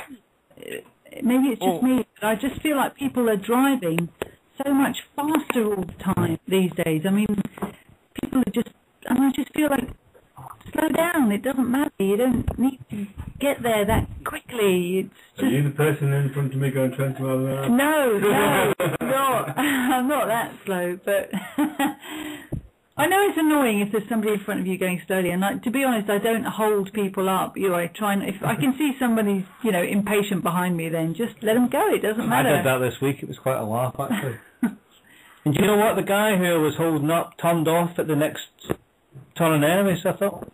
Yeah. What I find annoying is when you get somebody that comes up behind you, goes really close behind you, then overtakes, and then turns off at the next thing. But so That's always it's great mentality and whatever. Time I don't care. Time is very flexible right now. You can do a lot of things with time. Jump in the quick zone, or you can just step aside and watch it all cruise by. Well, you create your own reality. All you got to do is decide what you want, and it'll start coming into show. Yeah. Did you want to? We're moving out of our brains, which are basically reactionary and more like the victim type consciousness, and going into our heart where we actually co-create consciousness. I think I don't know about moving out of our brain, but I see it more as like going from left brain more to right brain, because your right brain is the more intuitive side of yourself. It's the side that doesn't, it's not the planning, the hard kind of wide thing. It's the more intuitive, and it's the part of you that you don't realise why you do something, but you do it, and it's just this intuitive side of you on the right brain that's coming into play. Remember, I spoke about this on the show we did about the water when we were talking about the spring, natural spring. I think that was the second show we did, wasn't it? Speaking about the natural spring and how when you go water divining, what's happening in your brain is that you're getting this reaction on the right side of the brain, which you're not aware of, but it links with your nervous system, and it's making it actually is perceptive to where the energy is of the water within the earth, and so you don't actually perceive it in the sense of your everyday life, but your body is actually making a reaction to this energy field, so it can make the device that you're using, like a stick or divining rods, makes them begin to twitch, and so your body is giving you this signal unconsciously, because you're unconsciously picking up on this energy. And this is something that we used to be, that the ancients used to be far more in touch with than we are now. We've lost this ability to the point where we call people who have these abilities, that they have supernatural power in some way, but they're not supernatural, they're natural powers. And I feel like we're moving into more of this right brain feel of things, so that we're becoming a little bit more sensitive to things that are actually completely natural, but that we're in the state that we live in now, they seem, might seem a little bit, what's the word, kind of off the, a bit left field. yeah, a little bit off the hizzle, yeah. So try to get hold of Brett, but he's not. So yeah, more right brain. It's the playful side, it's kind of this. It's what Freeman talks about, just this. Just go out and be spontaneous. Because that you'll pick up on this feeling, and it will direct you as you work spontaneously with life, energy, in a playful, joyous way. We're starting there. Well, it's the difference from instead of reacting just to co-creating, so to speak. It's the intuitive side. Yeah. But it's based on it's not so much on the subconscious, because you feel things all the time, but you're just not you're not paying attention to those feelings normally. But all it is feeling, more like when you pass over water, your body feels it. And you can actually, if you focus on your body, you can actually feel yourself as you walk over water or anything else. You know, it's just a matter of training yourself to recognize certain things, because normally we filter things out that we don't consider important. Well, when you start considering certain things important, they're no longer filtered out. Yeah. Mm-hmm. So you can train yourself. That's how we lose most of our abilities anyway, because they train us not to pay attention to our extrasensory perception when we're younger. So we drop it into the subconscious, or the areas that we're not supposed to pay attention to, instead of listening to it. But what more we listen to it, the less trouble we get into. Yeah. Just being intuitive to, like you say, where water is, or being intuitive to where you may find food, where, you know, like the native peoples, you know, they were excellent trackers and were able to see the signs that animals that they were tracking might have left. They would know the sort of trees they might be leaving scents on, or they would know the sort of trees or plants that certain animals they were hunting would be looking for, so they would hang around those sort of areas to try to find them. And it's all these kind of things that, you know, we've just lost this sense of being in touch with our environment around us, because, well, we just go to a shop to buy our food. We don't have to even think about what animals might be raised locally around us or be available. Do you get many First People there in Brighton or around in the countryside? No. You know what I'm talking about, don't? By First People. Yeah, no, we don't have any indigenous people here. I think down in Cornwall and areas like that, the only. When I'm talking about First People, I mean Yetis and stuff like that. Yetis? Yeah, you can find them out in the woods and stuff. Right, no. I used to get them up in Michigan, where I used to live. They used to be around the vortex areas and stuff. Once in a while, we catch a glimpse or see them there. No, we don't. Are you talking about some kind of spirit people? No, I'm talking Sasquatch. You think it's got Sasquatch? Right. But they're all over the world. No, we don't get many see them. We're probably electromagnetic out of our minds over here, so we don't see them like that. There was a teepee tribe down in Wales, weren't there? And that kind of thing. Yeah, but they weren't what you might call first people. Things they were. But they do some weird stuff, like they talk to your animals if you got horses and stuff. And what they'll do while they're talking to the animals, they'll braid the hair on the mane and stuff of the animal. And they used to call it witch knots. Witch knots, yeah. Oh, right. Yeah, that used to be back in the 1800s. There was sort of stories about that, wasn't there, in Britain? But they still live there. So if you pay attention, or you may run into the signs that Sasquatch is around there by if you find any witch knots or anything. Right. I'll have a look at the horses tomorrow. Because they like to braid the hair of the horses while they talk to them. You know, it's more like a telepathic communication. So, you may have a family, you know, not too far in the fields and stuff. You know, because they probably at night go along the coastline and, you know, pick up seafood and stuff as well. You know, being gatherers, basically.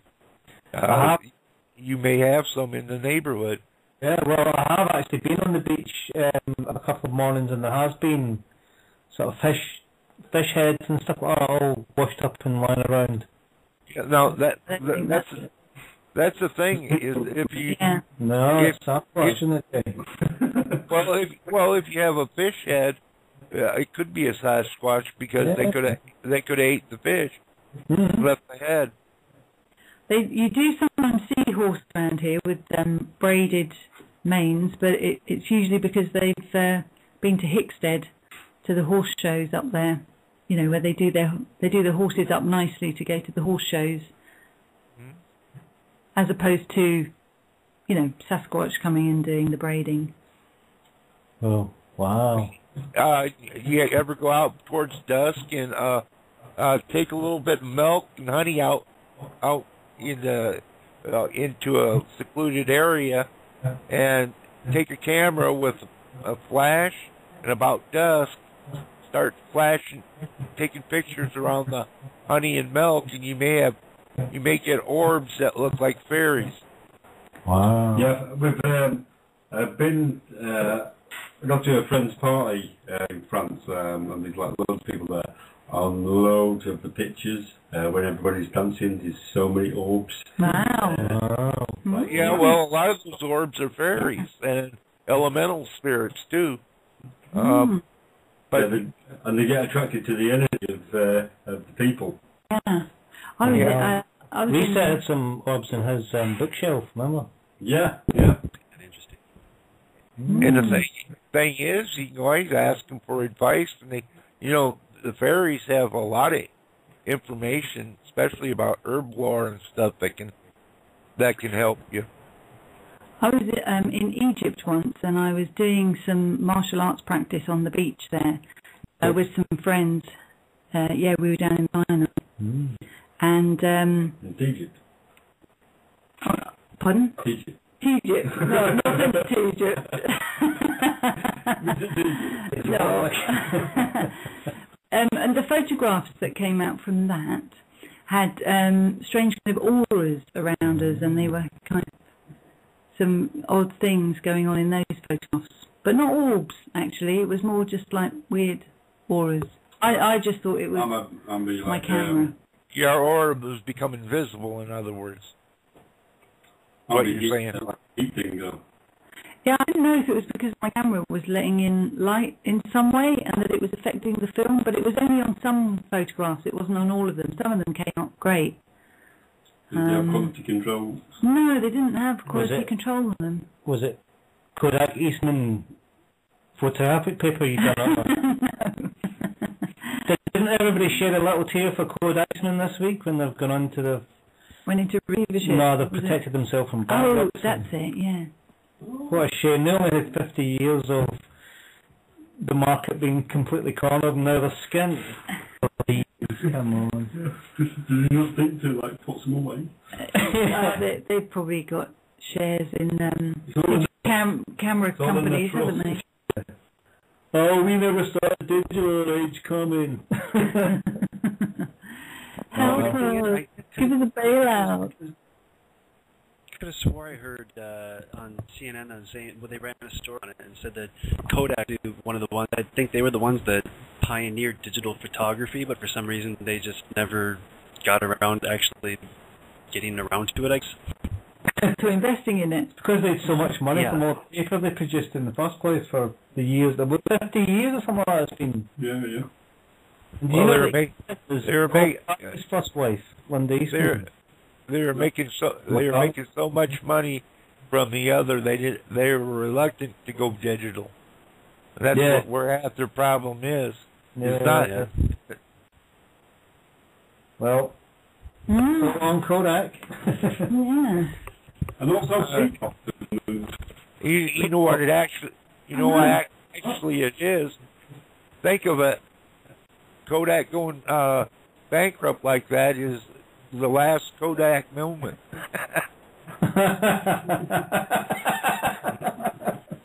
Excellent. Yeah. That was good one, Jay. Comedy. Yeah. Going to have a little smoke break again, if you don't mind. Yeah. How about some country music, Jay? Do you want some country music? No, I don't.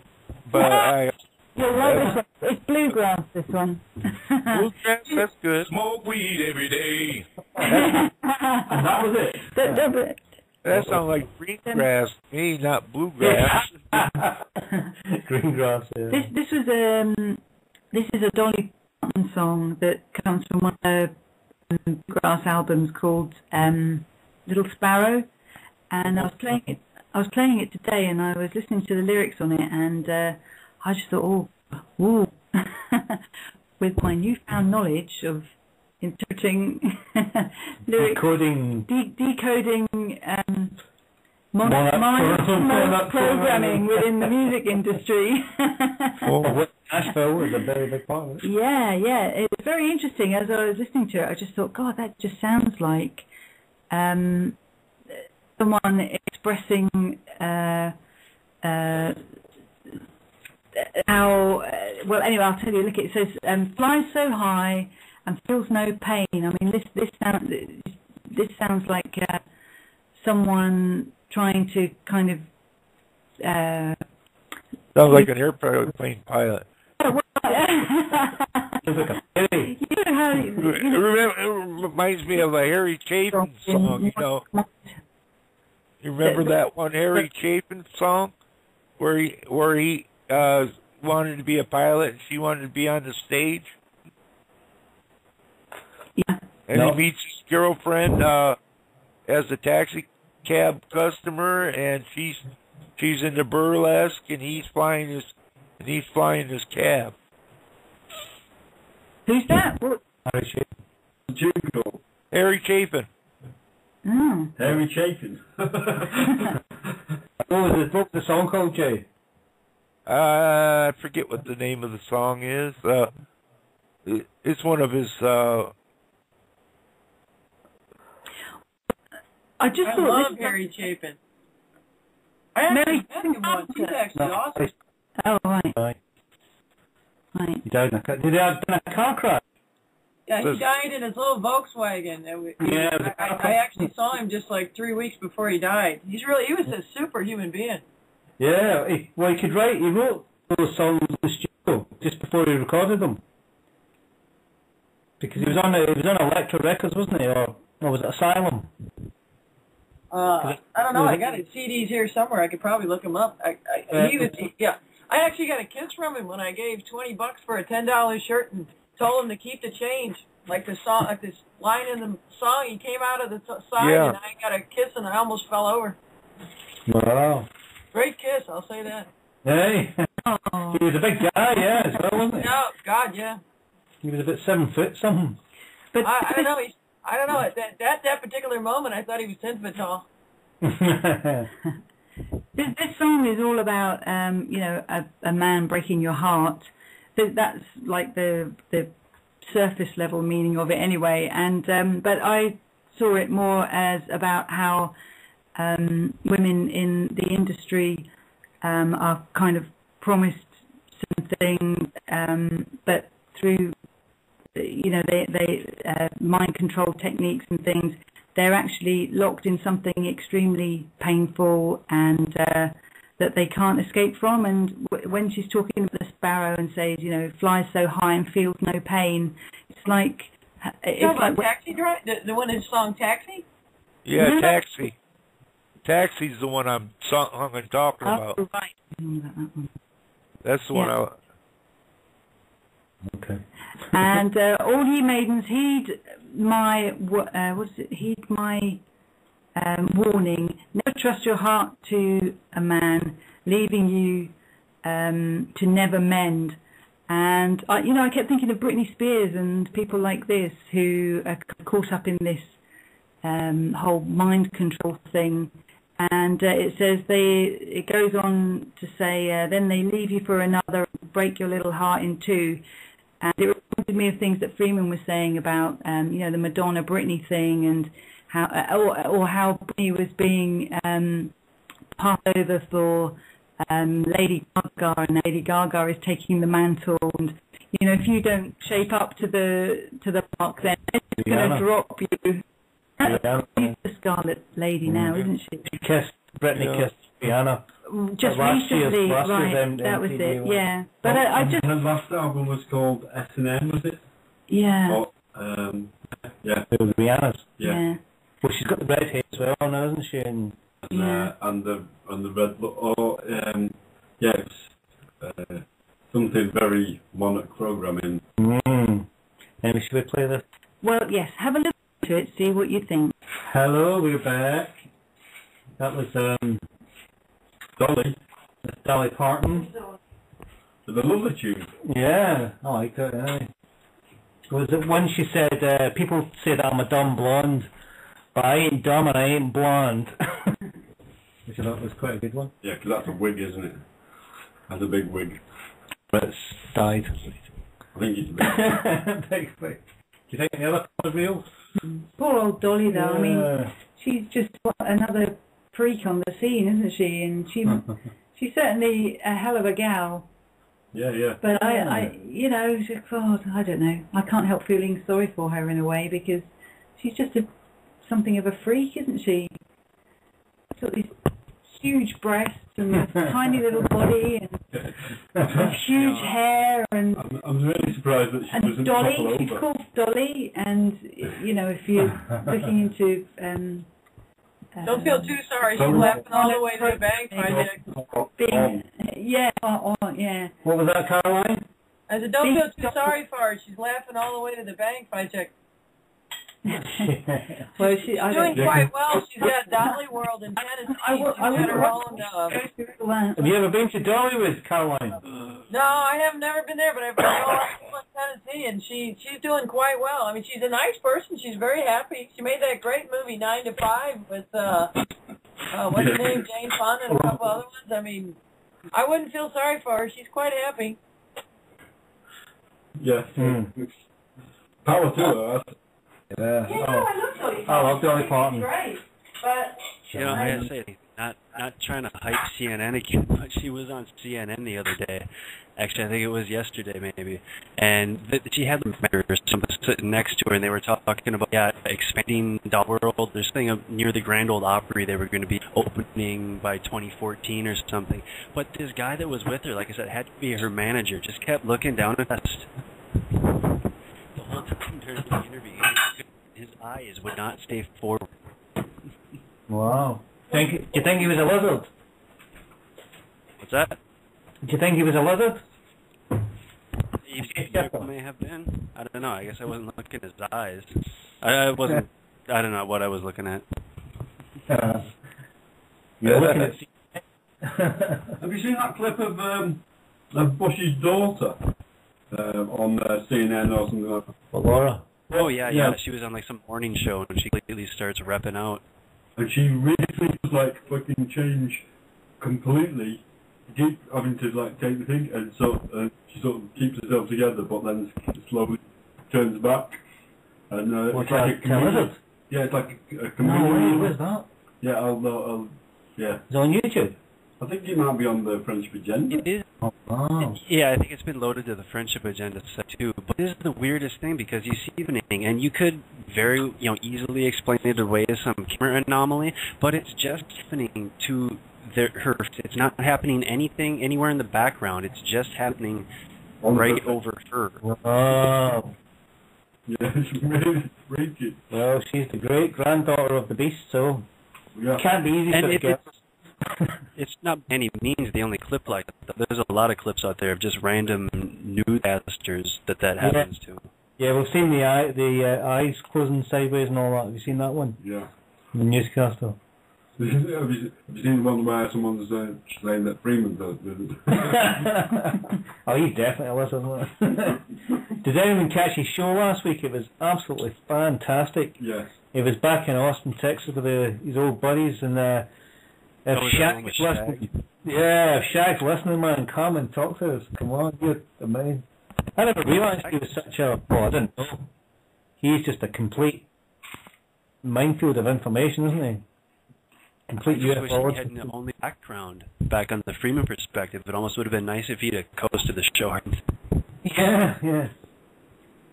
It would have been nice, yeah, for sure. So I'm just having a Type 1 moment here. Yeah. I've just made him some toast. It's just having some. His level got low. Yeah. So there isn't any word on getting bread, is there? No, I've been trying to get him on all night, but he just doesn't seem to be picking up. I mean, he's online and all that, but he doesn't seem to be picking up the... So, what did you think of that footage then, of Gregor giving Nassim the device? It's a bit hard to hear what they were actually talking about. There's a lot of noise going on in the background, but no, it sounds like something that I at first heard about it, so I really can't comment on it too much, but it's something I'd definitely like to learn more about. Yeah, because I think yesterday, or maybe this weekend, Gregor's been invited to have like a private meeting with Nassim. Oh, that's going to be great. Yeah. So, yeah, power to Brendan and Brett and everybody that's like sponsored to Gregor to go out to Hawaii and get with the Nassim dude. Yeah, for sure. That's great. Yeah. Well, yeah. So, Rita, you wanted to talk about 2012.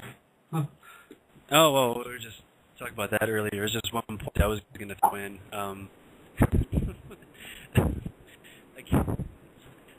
Early in December, CNN. Ran a story on Turner, and they had said that by early December this year, 2012, they plan on actually having the Higgs boson nailed down, and having it and being able to examine it and everything. I found it interesting that they plan on, acquiring this Higgs boson thing just before the 2012 date. Yeah. So, yeah. So they must be planning on spinning the old Hadron Collider again. Cool. Yeah. Has anybody seen the pictures I've put up from CERN that I think I put them up in maybe Space News or somewhere like that. Yeah, me and Howard went there on holiday. We didn't go there on holiday, but we were passing through Geneva, and we decided to take a trip to CERN. So there's some interesting pictures there. That was just before the Hadron Collider had been built, the large one. There was a small one there. Baby Hadron Collider. Yeah. So yes, maybe it's like with Terence McKenna's time wave 2000, is it, or something like that? Yeah. Maybe it's all leading up to the singularity.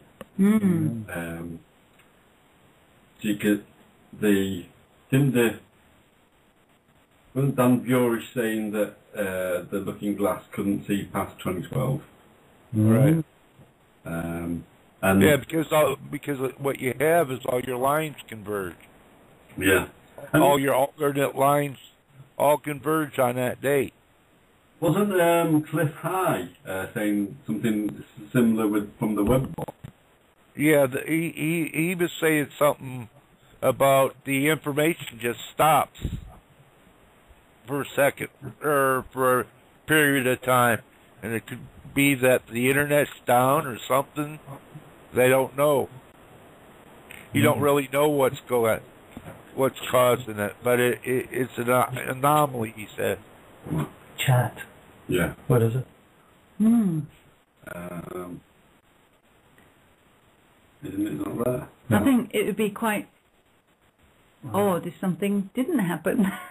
We'll all be standing there twiddling our thumbs going, oh, all right, okay, nothing happened. Yeah. Well, actually, something's happening. It's already happening. Well, that's it. We're already in it, aren't we? We're already in the process. The exact time that we go 4D depends on when everybody's ready, because it's gonna be a group thing. We're all gonna go at once. Yeah. Interesting. The planet will just sort of blink out. Yeah. There was someone on, I don't know who it was, on Freeman's show the other day last week, that was talking about what's going to happen is that the the sun's going to kind of disappear for 3 days. 3 days, yeah. And this, that, and the other. Well, the last that time. was the Japanese princess. Oh, right, that's right. Yeah, That's what she was that saying. That yeah. was bizarre, wasn't it? That's right, because that kind of linked in with something which I'd heard Alex Putney talking about and read a little while ago. That was done. That's an old prophecy, but the thing is, remember the Philadelphia project? Yeah. The Philadelphia experiment. Well, when they were when they were experimenting with the arc welders, that was causing tools to disappear before they built the project. They found that it caused a black spot on the consciousness of people, which took anywhere from 2 hours to a number of days to clear up. They were left in sort of a blackness because of the high impulse sparks happened. As it caused the shift between time, space, and space, time. And what it does, it disrupts you neurologically, your body, so it can't take any sensory input. But I don't believe we're going to be going through that in this one. But the what Alex Putney was talking about as well in his kind of vision of what was going to be coming. He talks about about cell towers and staying away from cell towers because they're and also having no metal on your body because metal is going to start to heat up quite significantly and to the point where it's going to be really hot. And you wouldn't want to be near it, so you should get rid of metal around you and walk barefoot as well, so that you're kind of more grounded in the earth. And later on, when I heard Judy Wood talking about something, it kind of reminded me a little bit of the effect she was talking about, the anomalies happening at the World Trade Center. I was just thinking of it. Yeah, when she was talking about this microwave energy, which was causing the Hutchison effect, which was making metals heat up and distort and burn, but not burn. They were getting hot. Fumes. And yeah, we're in a state of heat, but not as we know it. And people were suffering effects from this. And also the things she was talking about, grounding, how things that were grounded were less affected or not affected by these things, as opposed to things that had rubber tires on them or that were not grounded in some way. And so if we ground ourselves in the earth, then we will be less affected by. And I don't know. I mean, I kind of wondered with Alex Putney whether he was kind of privy to some kind of other information, as if he's kind of putting it over as some kind of natural thing, but that actually what we're going to be seeing happening may be the effects of some weapon that's going to be used at that time. Or it could just be that this is going to be something that's going to happen. Do you think that and it's a natural effect that's going to come about. Do you think that they've got that weapon? Yeah. Do you think that, yeah. Whatever do you think that they've got that in space? No, I think it's ground-based, and I think that they can. I think they can use cell towers to kind of if you could have do space, things like that would be I think it can be relayed via space to any part of the world. Well, actually, Judy Wood really kind of edges away from the whole kind of idea of it being space-based. No, not in to direct at us, to direct out. Like you could put a shoot at the little green men. Yeah, I don't know. Exactly. As a space-based weapon. It's a space-based weapon. I don't know. I mean, I know that from listening to the Project Bluebeam stuff and the kind of crazy things they can do with three-dimensional holographic technology. You know, they can be putting things up there and then creating effects on Earth through perhaps using cell tower technology. You know, so yeah, I mean, cell towers are there for a lot more reasons than just for telephones, aren't they? Let's face it. I think these things are. Just ask Jay Parker. Yeah, I think these things are more than likely weapons within, within our environment. I'd really love to talk to John Hutchison at some point because.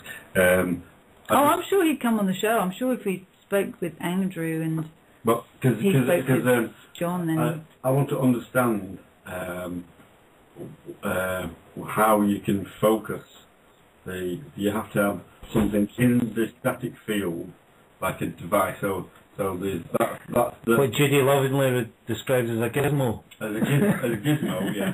And then that creates a static field, and then you sort of you aim, you focus the interference through it. Oh, see, it's a scalar interference that causes it. Yeah. So, but I want to understand. You want to know precisely, don't you? Is it where the fields precisely meet? No. How the static field was. How they create the static field? Yeah. Okay, what they're doing, they're using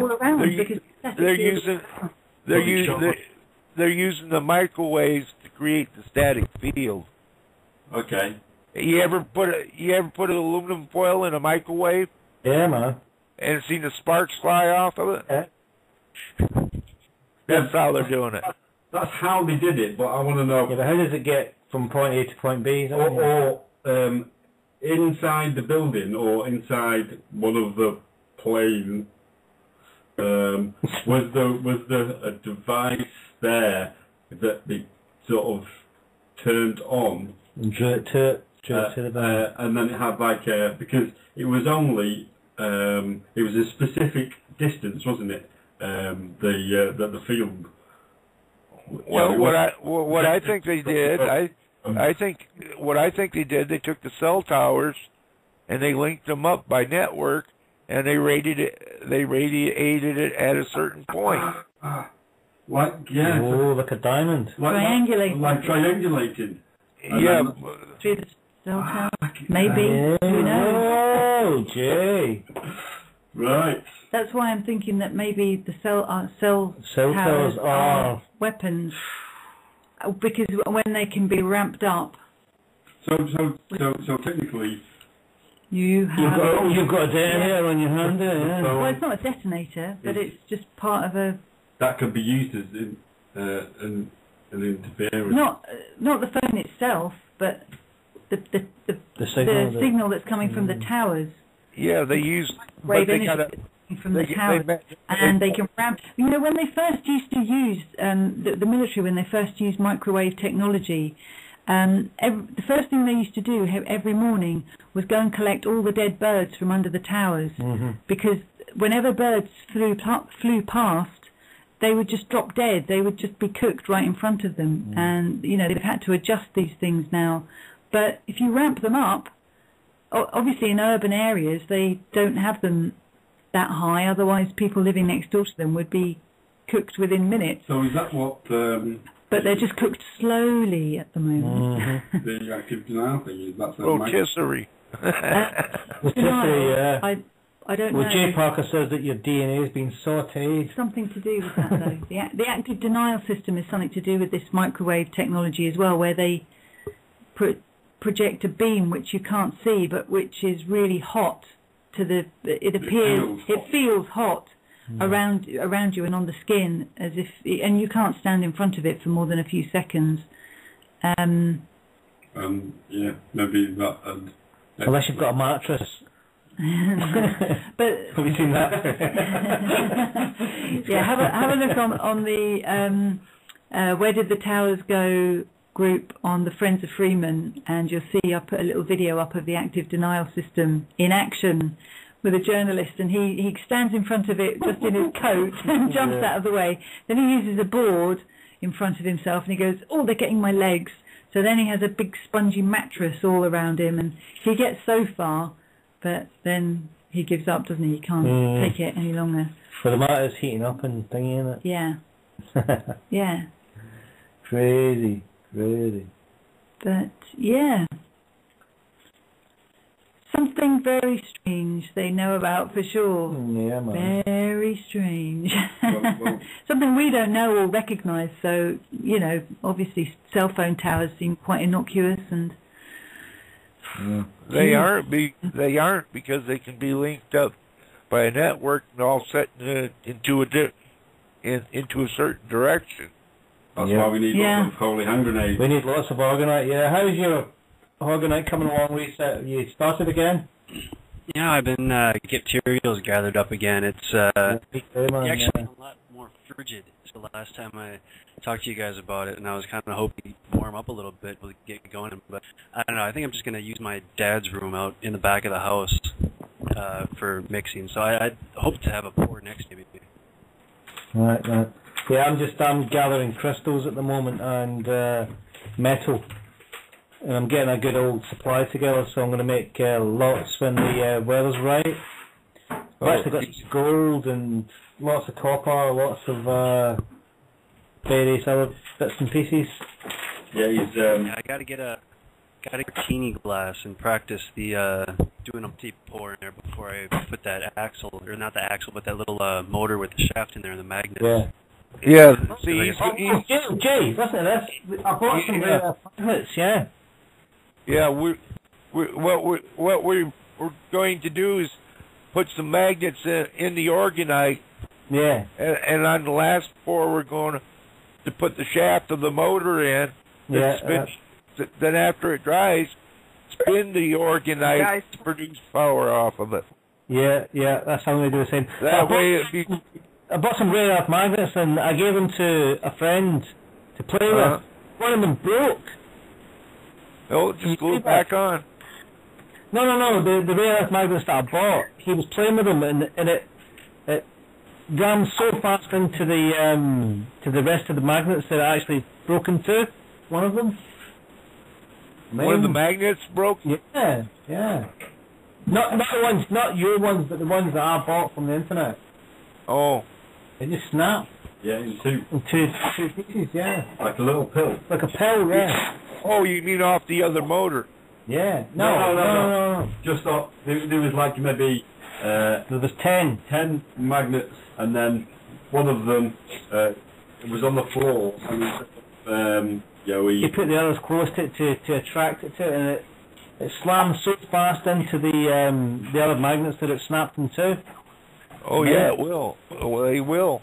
Yeah, that's what I saw happen. Hey guys, I got Rita. Rita just joined the conversation. How you doing, Rita? Hello, Rita. Hello, Rita. I'm good. Hey there. Hey, Jay. I'm just a little tired. She caught me off guard. Oh, good. I'm a little tired. How's it? I went and hijacked her. You want to tell them about what happened in your family? Most people know a strange thing happened the day after Christmas. Thank God, my sister, her husband, and my 15-year-old niece, thank God the little boys weren't home, because usually it's the little boys that go to the door. And someone rang the doorbell, and my sister looked out the window and just seen a figure, and it looked like a man. It was like 9 o'clock at night. And my sister said to her husband, "Oh, it looks like a man outside." And you know the doors that have like the little, the glass in the middle of the door with like a design, and there's a little glass. Well, he went to go look out that, and no sooner than he just picked up the thing, someone just started shooting. And they shot 3 times at the door. They don't even, the person who was shooting wouldn't even know who they were shooting at. If they were shooting at the right person, he didn't even say anything. He just went to go look out the door, was about to lift up the curtain, and they just shot through the door. And they shot him 3 times. when I went the next day to try to, take care of some things, because the police had to kick through the door because my sister and my niece were hysterical. There was so much blood on the floor. As a nurse, I've never seen anything like that. It was, thank God that this man is still alive. That's how much blood was on the floor. And to this day, the police have no clue who or what it was. My brother just said he happened to see somebody with maybe a mask, but they have no clue who did this. It's a mystery. Your brother's not a free energy scientist, is he? What does your brother do? A Lisa? what? He's not a free energy scientist, is he? No, he's a banquet manager at a hotel. He doesn't really, he's 41, he's a family man. He really doesn't he does all the coaching for the kids. It's just very strange that this happened. It just came out of nowhere. There's no clue. He's not someone who's in the streets or anything like that. Yeah. So it was kind of scary. Yeah, I've been trying to help, keep an eye on his wounds and stuff, and he's doing a lot better. Thank God that the doctor says everything is going well. But his next-door neighbor is a good friend, and he's a police officer, and he was shocked. As well? Nobody knows. No. Yeah, no, I said he was shocked. Like, he couldn't believe that this happened.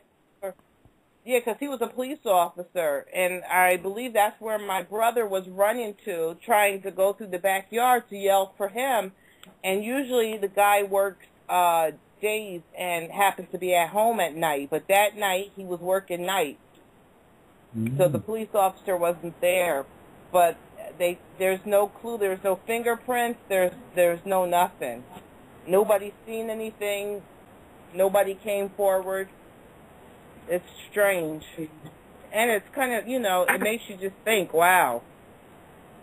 Yeah, very bizarre. Yeah, that's awful. Well, we send him our very best wishes, Rita. Yeah.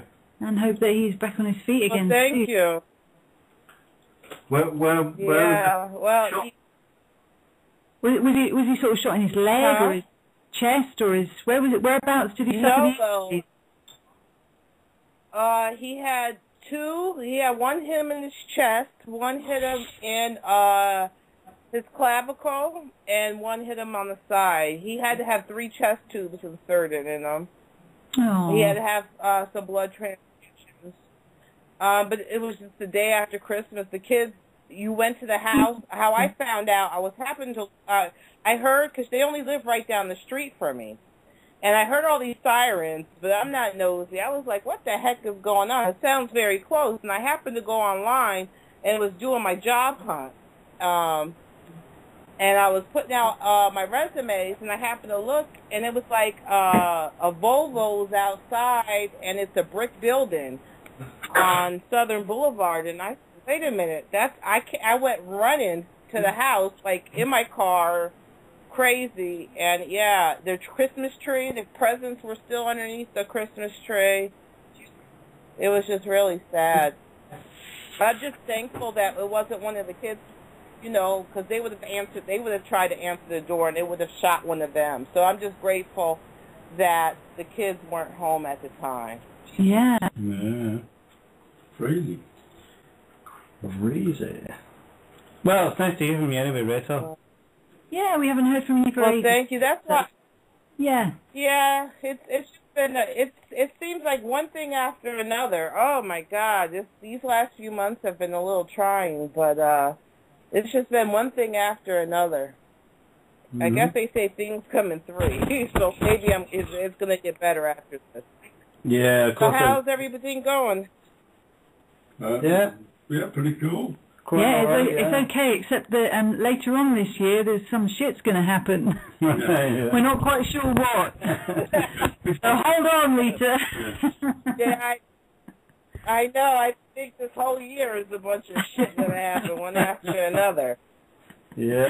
I mean, because you see what they said about Looking Glass. The last thing that was reported was Hillary was supposed to be president in 2012. Oh, my God, could you imagine?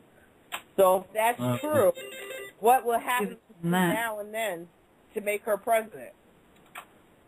I don't know. You guys heard that, right? So big yeah, I heard about it. Yeah, I heard about that.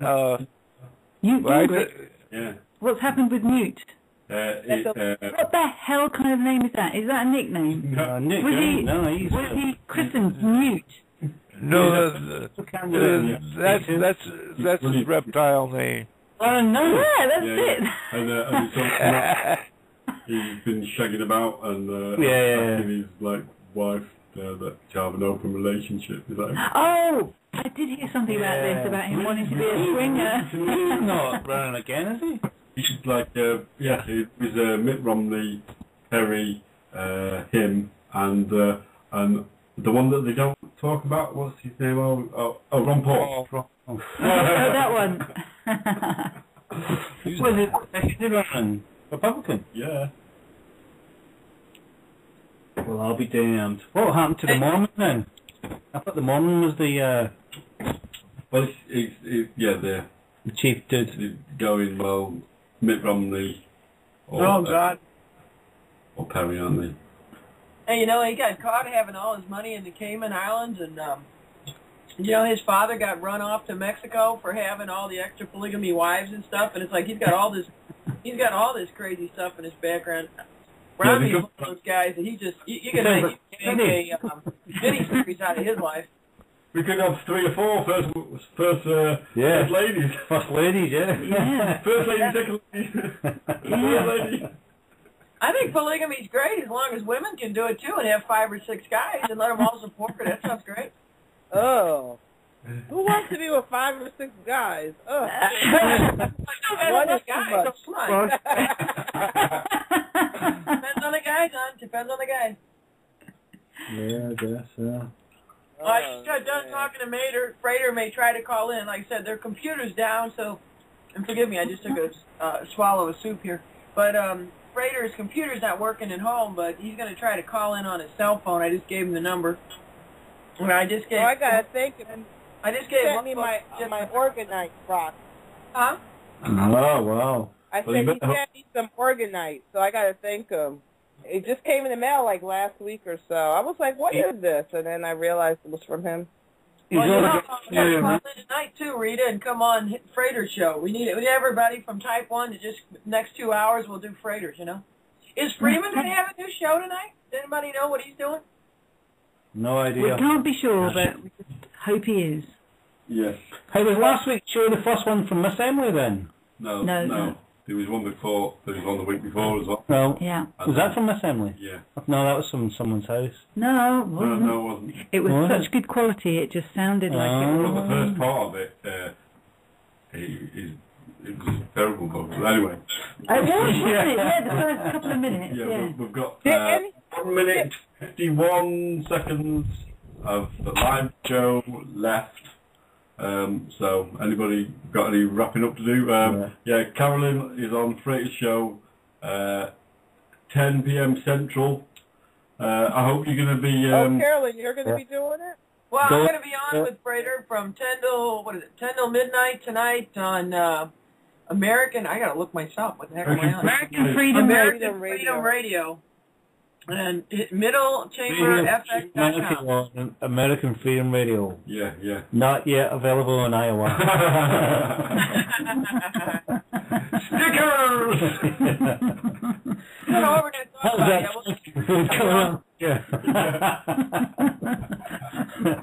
How's that Frankenfood working out for you? Yeah. and the books one as well. You could go... The European... and the girl who does the LibertyStickers.com. What a great show. Yeah, we're doing some free advertising there, aren't we? We've just had a drink. We've only had a sip, and already we're ridiculous. I need a drink. No, a nice strong drink. No. Oh, is it Retta? Oh, Retta, you can have a drink. You can have the whole bottle. Yes. You deserve it. You deserve it! I need a whole bunch of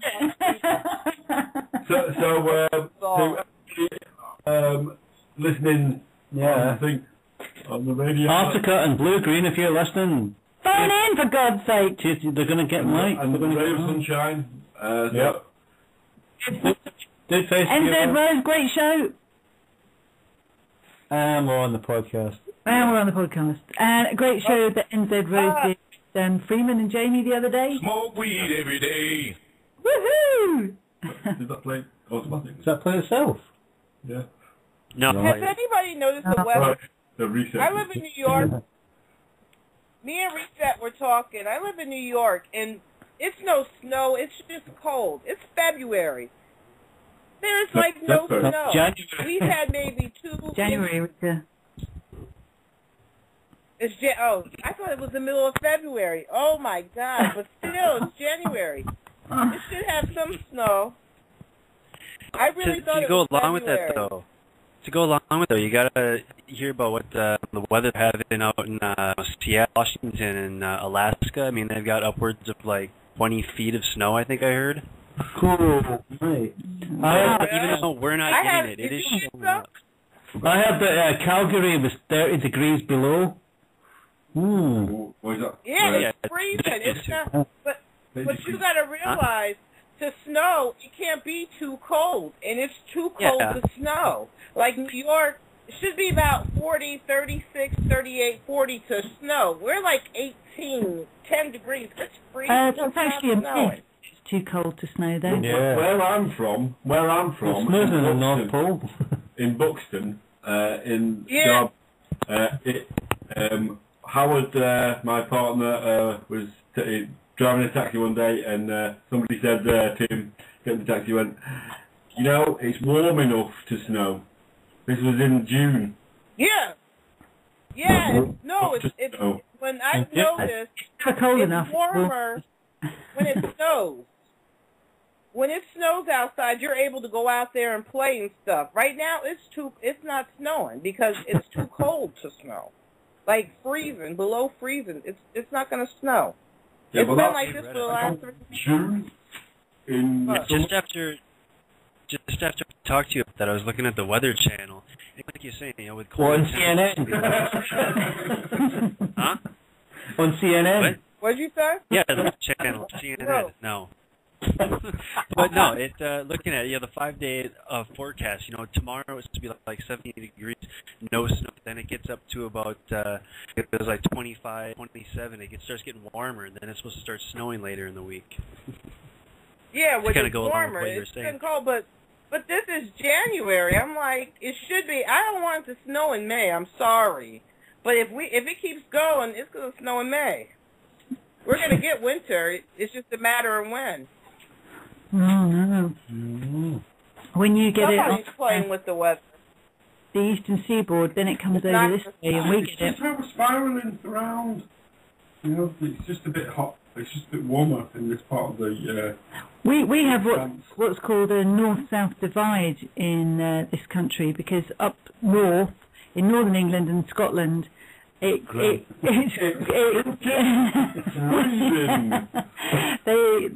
oh my God, they get some wind and rain and snow, and then down here it'll be like 35 degrees. No, not quite that extreme. We'll be hitting the beach with our surfboards and. Well, in summertime, yeah, we'll be on the beach, kind of having a barbie or something, or just chilling out on the beach. Oh, we've been eating ice cream and chilling on the beach. And Scotland will be flooded. Scotland will be flooded, and they'll have hurricane-force winds coming in, and it'll be dreadful. And over Christmas, they had a drop of snow, and then it all froze, and then they had really strong winds. And down here, it's been quite mild, hasn't it, this year? It's not really felt very Christmassy, wintry kind of thing. No, it hasn't, and it's messing up the snow days for school for kids. They have a certain amount of snow days, and yeah, you get those free days off. Yeah. I love those days. Yeah. Go out play in the snow. I don't love those days. Oh, yeah, the school boiler breaks. You get to go home early or not go in at all.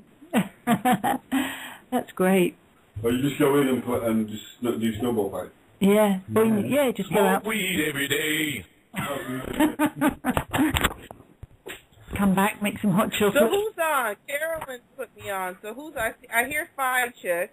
I hear Sonic. Who else is on? I think I heard Curb Guy and Jay. Yeah. You've did I miss anybody? Win the prize. Hello. Am I the only one here now? Hello? No, I'm here. You now, Reset. Is Reset on? Yeah, Reset's there, but he's coming in and out. Oh, am I? Yeah, were you just speaking a minute ago, and then you just sort of went. I was saying something. I don't know how long ago you're talking, though. Just a few seconds ago. Yeah, like I said, after I got that Vine, I had to completely restore my system. Everything got reset. So all levels. Where'd you get the virus from? I was on Demonoid. Demonoid? I was on that? Demonoid, the torrent site. You know, basically one of those peer-to-peer file sharing sites. The thing was, though, I wasn't downloading any file. I was just sitting on the site. And I've heard of this before. Sometimes websites themselves will be compromised, and someone will be able to find a back door into your system, even though you hadn't clicked on anything. And that's what happened. I was just hovering on a website, and all of a sudden this thing started loading on my computer without me telling it that that was okay. It just started happening automatically. There was nothing I could do. And this thing was so malicious. I mean, you know, it blocked me off from the internet. It killed my firewall, and every time I tried fixing something, 2 more things would pop up. I got to the point where I was just going to do a system restore, because the system creates restore points every now and again when you do certain things. But one of the things this thing did was it went back and destroyed every restore point I had created. Wow. Yeah. Wow. This thing was thorough, so I had to go back and just completely reinstall Windows 7 after about a week of trying to save it. Yeah, so I've had that happen once. That's a newer virus, isn't it? Thank God my computer is still under warranty from Apple, so hopefully if it happens, it'll happen in the next 3 years. Hey, Sonic. What kind you got? What kind you got, Rita? Apple. Well, what kind though? They're not supposed to get viruses though. Yeah, but I'm using an iMac, and I get hacked too every once in a while. You're as bad as me though. We always say what we think. That pisses people off. Yeah, Mac Pro I got. Oh, you got a Mac Pro? That's pretty cool. Yeah, so if I get, it's still under warranty for 3 years. I had to pay that extra $250. So now, who did you kill to buy one of those? Those are good. Oh, I didn't kill anybody, thank God. Yeah, you can just. I had so many. My kids messed up so many of my computers that I just said I'm going to invest in. You know, I've got so many viruses on my old computers. I just got tired of it. So you can buy about 2 cars for what you paid for that Mac Pro. Good Lord. Oh no, it wasn't that. I got the small one. Oh, okay. Yeah, I didn't get the iMac. I got an iMac, but I actually used a backdoor way to get it. I got a refurb, and I used because I'm so old. I'm like as old as dirt. I had worked on that Lisa, so I actually used my old Lisa beta testing number and talked my Apple to give me a discount on a refurb. But otherwise, you got to practically, I don't know. I think you have to give your firstborn child or something, don't you?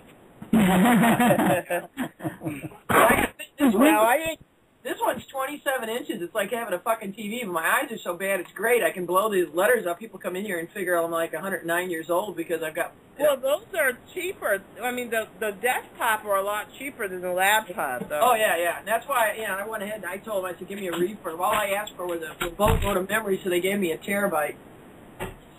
Wow. Yeah, I know. I wish I was going to say, I wish I had that in the the short-term memory, and I've only got 2 of the slots filled. I wish they'd have filled all 4 of those, but I didn't have enough sense to ask for it. And it was like I just said, hey, I just want a boatload of memory, so they just maxed out the other end and gave me a terabyte, and I almost pooped on myself when I saw it. I'm like, a terabyte? Gosh, I'm so old. I used to use Hollerith punch cards. Yeah, me too. I used to use 1 megabyte floppy disks. I actually have a 1984 Mac 2 CI with a laser printer. 16 hertz is all it's fake. It can't go on the internet. It's too slow. But, that thing still works. It's from 1984, and it was bought with a student discount, and it cost then $5,000. Wow. Oh, my God. Oh my goodness. Yeah. Well, I just started working at McDonnell Douglas. I needed a really good computer. I used a student discount, and I paid it off on my Discover card for about the next 1,000 years. Yeah. My father almost died when he saw the credit card bill for that. He says, "Holy crap! You could have bought a Cadillac." Hmm. I got to admit, though, that thing still works, and and the laser printer has never had to do anything to it. I mean, the laser printer still works like it just came off the assembly line. Wow. And it's amazing. I mean, when they built those, they're not made in America anymore, but when they made those original ones, they were like handmade, and they were just awesome. Yeah. Wasn't there a Mac made out of wood? Practically. It's called a tree. The first one was a wooden console. It's still a little screen in. Well, you got that little bitty tiny screen. That's the only really bad thing about those old Macintoshes.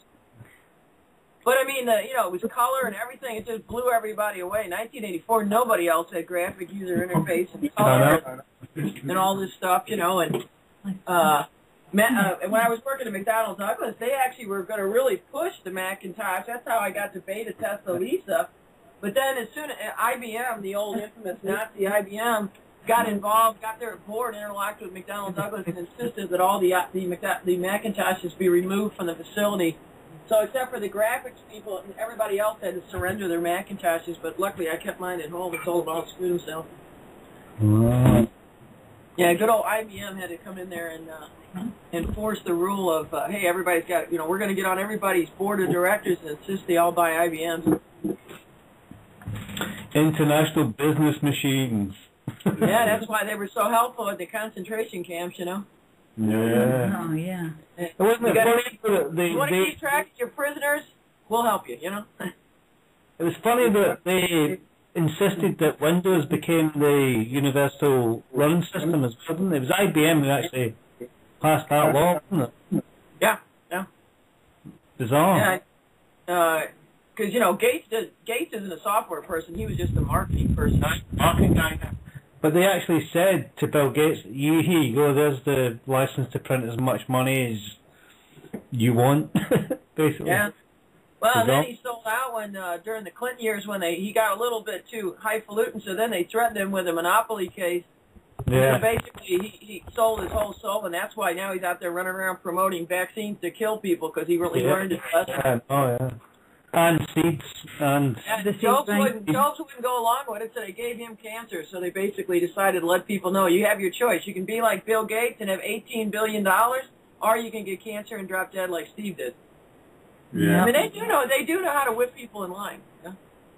And it's interesting that I was watching a speech that Bill Gates was saying about the vaccines, and he was saying, that they were handing them out to all these countries, and then he was saying, so by 2050 we can get the population down. He was actually saying that. So why are they trying to save people? To kill them. To kill them. Huh? Yeah. Kill them. They're not trying to save anybody. The vaccines are used to spread disease. Sex education policy, whereby they're telling everybody to use contraception. On the papers today, in one of the papers today, it said that they're going to start giving the cancer vaccine to boys. It's spreading more disease. It's causing more disease, just like the polio vaccine. Remember when we were talking to Judith Baker? The polio vaccine that was originally developed in the United States, but it was given throughout all of the UK, including Australia, New Zealand, and they even gave free amounts of vaccine to the Soviet Union, so they made sure everybody got it.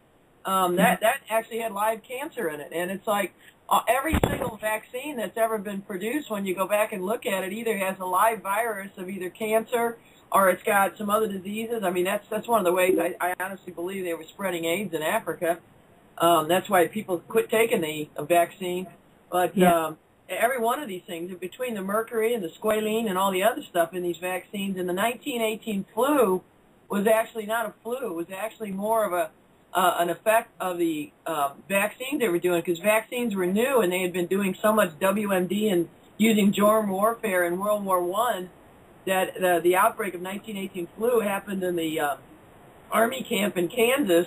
And when you look at it, it actually acts more like an Ebola virus anyway. It doesn't even act like a flu, because when you got the 1918 flu, you bled out. Your ears bled, your nose bled. It was almost like you got some sort of, Ebola virus. But, they called it the flu. And you kind of sort of covered up. But, I mean, it killed all these massive people. But it actually was a total outgrowth, because I've got in my house, if they haven't destroyed everything in my house, the original manuscript from a woman who was a doctor, and her husband was a doctor, and her mom was a doctor. She had been doing the research on a lot of these vaccines and was about to publish a book when she was mysteriously found dead in her bathtub with her, radio on, where they said, oh, she must have committed suicide. Like, yeah, you're going to get in the tub and kill yourself by dropping a radio in there. Well, I have two things. When I was working at Planned Parenthood, because I did work at Planned Parenthood, we had a letter come to us through the NORA plant. And if you remember, in New Jersey and in New York, about 10 years ago, 15 years ago, women were forced to take the NORA plant in order to keep receiving services. Right. For social services. Right. Well, we get this letter when I was working at Planned Parenthood basically telling us, we're sorry, please don't do any more NORA plants, and let us know if people come in, because the NORA plants were breaking off in these women, and they were getting lodged in their brain. I knew one girl who had one lodged in her brain. They couldn't figure out why she was having seizures after seizures, and her mother came crying to me. And something clicked in my head. I was like, what kind of birth control is your daughter on? And she was like, she had the NORA plant. And I said, well, you tell them to, do an MRI and look for the NORA plant, because we've got a letter saying that, they're taking them off the market, and do it. They found out, they did the MRI, they found pieces. The NORA plant was no longer in her arms. There's 5 strips. They were all broken up. They were in her brain, in her spinal column, everywhere. Wow. That's often the case with injections as well, with vaccines, is that they lodge in the spine and cause problems there. Yeah, like when I refused to take any more. This is before I even became consciously aware of anything. I remember when our job kind of, it was really strongly pushed that we take the hepatitis and the flu vaccine. This was years ago, and I took it. Yeah. And I was so deathly ill. After I took this shot, this is what I had after I took the shot. I had a double ear infection. I had tonsillitis, strep throat, upper respiratory, bronchitis, all at the same time. Yeah. I said, I was supposed to be on the flu shot to stop all this. I worked at the VA hospital at the time. I said, never again will I ever take a shot for anything. Not for hepatitis, not for anything. Because they try to get all the nurses to take these hep shots, and they don't even, and you're not even guaranteed to become immune. So you might have to take the series over and over and over again before you trans over. So it's kind of useless. And it only helps for Hep B. I mean, there's Hep C, there's Hep all the way to Z. Yeah. So, it's more contagious than the Hep B is. So it's kind of crazy. I don't trust any of those shots anymore, especially from the VA hospital. And now over here, I don't know about in America, that with the flu vaccine, the flu shot has got the swine flu already in it. Yeah. Well, that's what they give you. They give you the stuff they give you a small dose of a live virus. And who the hell wants that in their system? They're actually giving it to you. Country, we used to have like a seasonal flu shot program, and they'd always sort of say around, the Christmas time period, make sure you get your flu shots, especially if you're old or pregnant. All these things. But guess who they're pushing it on? They're pushing it on the old people, the babies, and the ones with the suppressed immune system. That's not very good. So that should make you say, huh? Yeah. They're not able to fight off that little tiny bug. Yeah, they exactly. Become carriers. And when you're pregnant, your immune system actually boosts. So you actually become more able to fight off things because you are pregnant. Well, that's true and false in some ways. Some ways, more things yours might be, but more things are able to pass through to the baby. Okay. And it depends on whether or not it can, like HIV, you could be HIV and whether or not it goes through the, the placenta to the baby. That's how come you can have some mothers that are HIV positive and the babies that are negative. So it's 50-50 whether the baby will catch it or not. Yeah, but just a general, for your immune system generally gets a kind of boost when you're pregnant, so that if there are colds and things like this going around, you're more likely to be able to fight them off when you're pregnant. In a natural state of things, because your body just naturally, but obviously kind of weaponized viruses, it might have a little bit more problem dealing with. Well, just like they're trying to push it, I told my daughter I refuse for her to get it, and I hope that she still, at this point, listens to me about the HPV vaccine. I'm like, please don't get it. I told for my nieces and nephews, not for my nephews, but my nieces, because they're at the age now where they're pushing them when they're 11 years old. These kids aren't even having sex yet. Why are you pushing HPV when they're not even sexually active yet? Yeah. I know, it's ridiculous, isn't it? They're pushing it at 10. Like 10, 11 years old, they're pushing this HPV vaccine. Really? Yeah, they're pushing it over here at the age of about 13. Over here. And do you know, well, when I worked at Planned Parenthood, a kid could come in, just say 11 years old, and have an abortion, and her parents would not know. She can come in there, and the state will pay for it. Everything will be, the state will pay for it, and we will perform the procedure and send her home. And God forbid she has a hemorrhage or something, her parents wouldn't even know. That's appalling, isn't it? They're right. It is. And at the high schools, I was pissed off because at the high schools, they gave the kids a card, some type of card where the teenagers can all go in there and get birth control, screening for HIV, pills, procedures for free. And if they got this card from their high school, that's like you are becoming the parent. Don't parent my child, please. So the schools are saying, yes, you're going to have sex. Here you go. Take this card. You can have as many abortions as you want. You can have as many pills as you need for birth control. I don't think that's right. Yeah. And your parents have no say in the matter. Yeah. And that I just be adult. Yeah. And much as children of a certain age are taking steps into adulthood and are taking responsibility for themselves, this is through the guidance of their parents.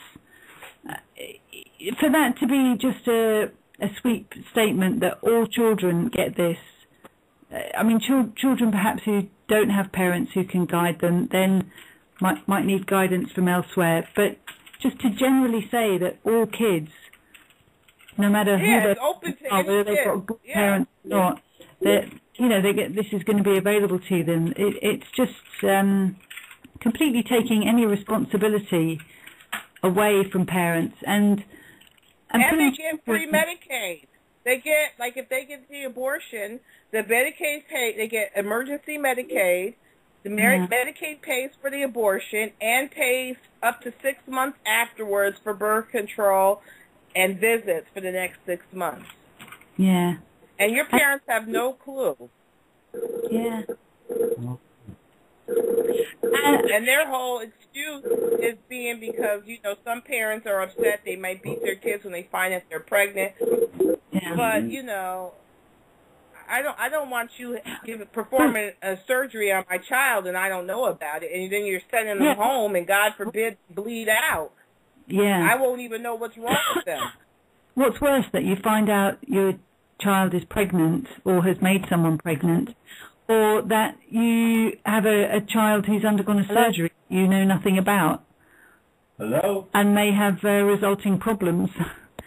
That's just ridiculous. And also, it's like, what's more important? Is it, giving children responsibility about that getting pregnant is a responsibility in itself, or is it but a 13, responsibility that you can just go and get a procedure done quite easily? But what age would you think a child can be responsible? I don't think a 14 or a 15-year-old is responsible. I don't think a 16-year-old is responsible. I know 14-year-olds who could be quite responsible, but not in sexual ways. That's what I'm saying, in the sexual. Yeah, I don't know any 14-year-old that could be. I know 14-year-olds that could have sex and get pregnant, which obviously some of them can, or do, but I wouldn't. Mentally, they're children of mentally at a certain stage in their life, but they are not responsible. I mean, I know 19 and 20 years old. You know that the ones that do have an abortion are most likely responsible enough to have children. Have another abortion within like the first year of having the first abortion. Well, when I worked, you see the same girls over and over again. I mean, the other nurses used to look at me, crack up, because I used to tell the girls, hey, obviously the pill is not working for you because you're back here. If you want this abortion, you're going to have to take the Depo shot or you're not getting Because, I mean, if I can see once, but, I mean, freaking constantly seeing the same, and they're saying that, once you have one, you're most likely to have another one within a year. Yeah, because you see it as an easy option then. Well, I mean, do they have anything like that in England where they give out free abortions? Well, maybe they've been smuggled into the sex trade, and, just... Yeah, they might be part of an industry that's just putting them in that position. Yeah. But let's just assume that they're regular girls who are just in that kind of situation, who just happen to get pregnant, and then they just happen to keep getting pregnant. But, but again, this is a lot to do with the programming that's around at the moment, because girls are meant to kind of act slutty and loose, and there's no... And that's why I argue, like, with my daughter. I have a 19-year-old, but she knows it started at 16. But the videos that these women are showing on TV, like Rihanna and Beyonce, it's all sexualized, that they're only, sex objects. And all these girls want to grow up. And if you even notice on regular TV, I remember when I was growing up, they couldn't even have sex scenes on TV. They had to wait till after 10 o'clock at night or something to have sex scenes. Or now you watch a teenage, and they like, what's that? Jersey Shore. That's geared to teenagers. It's on MTV. That's what teenagers watch, and all these people are doing are having sex, one night stands, getting drunk, and it's one of the number one rated shows in America. Yeah. Jersey Shore. Yeah, all these images are kind of sexualizing in not a positive way. They aren't showing kind of sex as being... Loving sex. Loving sex. And also a woman being like someone who can move into a portion of their life where they can have, brilliant energy and can reproduce and create this magical thing of reproduction and moving to this nurturing phase of your life, and how you can pass on the knowledge throughout these phases in your life. And there's no kind of steps beyond the just be a little slutty kid and then but then it's also you're either showing the women to be very old hag. There's no... But then my boys, And then they have the boys thinking to look at the women as slutty and, use them, abuse them, and let them go. So they're doing both things at the same time. They're showing the boys, not to have these loving relationships, just to use them for their sex objects they're to play with, and to, beat them or hit them and go about your way. And showing the women to be very submissive and very sexualized. It's really sad to watch. When I watch TV, I'm like, really? This show is for kids? Like, they have a show on the Family Channel, and it's about high school kids, and two of the girls, one of them is hypersexualized. She's pregnant. The other girl was a nerd. She became pregnant. I'm like, this is a teenage show? Yeah. But I think also a lot of the images of girls are that, they're slutty, but they're not necessarily, they're quite strong figures, and so because they're strong kind of female figures, they're supposed to be, something to aspire to. Oh yes, she's a strong woman. She's in control of her body and everything. But it's not like that. But if you notice. But that's just their persona, but in their real life, it's the complete opposite. So you look at Rihanna, and Rihanna's supposed to be this strong woman, not take any crap, but then again, in her real life, she's not having good relationships. These men are just using her. So it's, their real life, and then what they're showing on TV, on these videos, it's crazy. Is part of it also maybe that kind of, everyone's kind of craving a little bit of fame, and they see these women on screen kind of, getting this little bit of fame, and that's all it takes, what they're maybe doing. I can do the it reality shows, in order to be on a reality show, you either got to be hypersexualized or hyper, crazy, where you're fighting. Or preferably both. Yeah.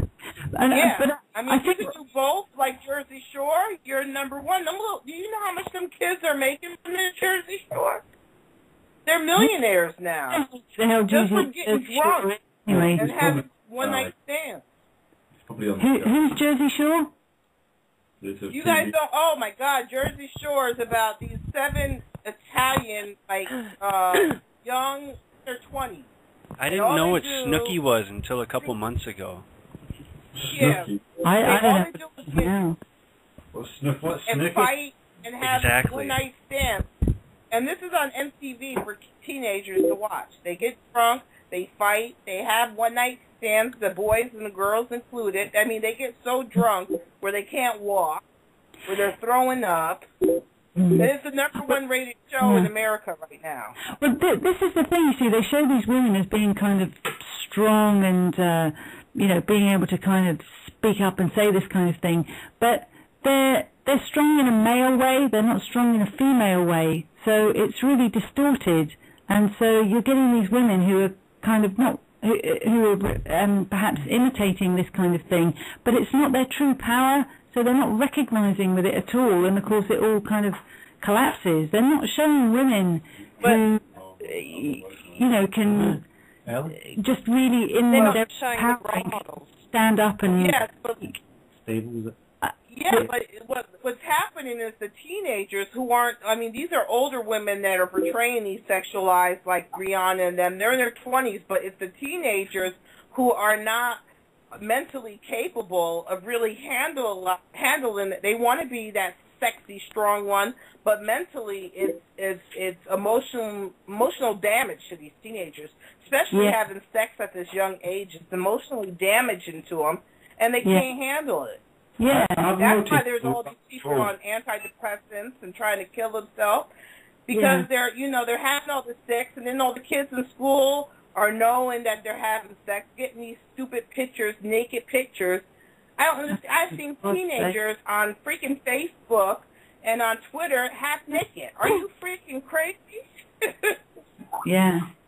They're not ready to deal with it, and then the kids at school are like, oh, look at you. But they're just imitating what they're seeing. Yeah. Yeah.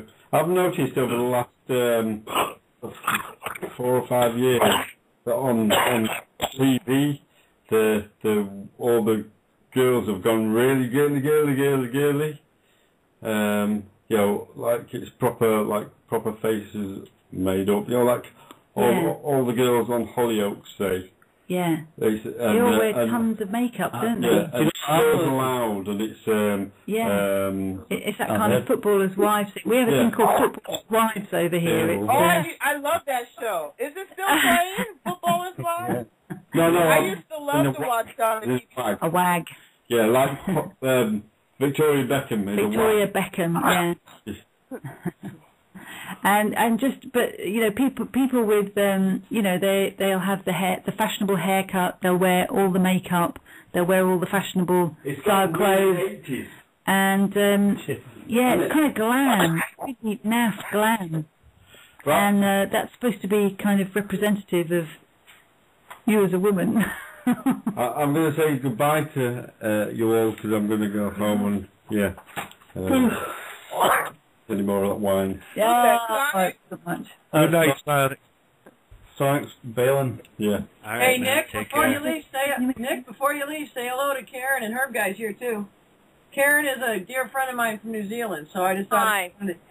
Hi. Hi and bye. Hey, Sonic. I guess I'll catch you later. Yeah. Well, I might call it home, but he's got to get home first. It won't take him long. Yeah, I'll be there in 5. Okay. Bye, darling. See you soon, man. See ya. Hey, keep us posted when your CD's going to be available, will you, Nick? It's going to be available tomorrow, Caroline. Good stores on Substack. We're just waiting for a distributor to take the mantle. The compilation. And I'll send you my CD personally, Caroline. It's a solid one. I should just come to Brighton and pick them up. Yeah, you do that. That would be great. That would be really that would be brilliant. Yeah. Well, Karen's got to come too. She's actually cousins with Janet Sharp and Gary McGinnis. Oh, really? Distant. Yeah. Yeah. Well, you look well, Caroline. They're family. They're family. Oh, really? For sure. Well, I'm a McKinnon, so it can all be traced back through the records. Mm-hmm. Part Scottish, so yeah. Oh, there you go. Whereabouts are you in NZ? I'm in Auckland.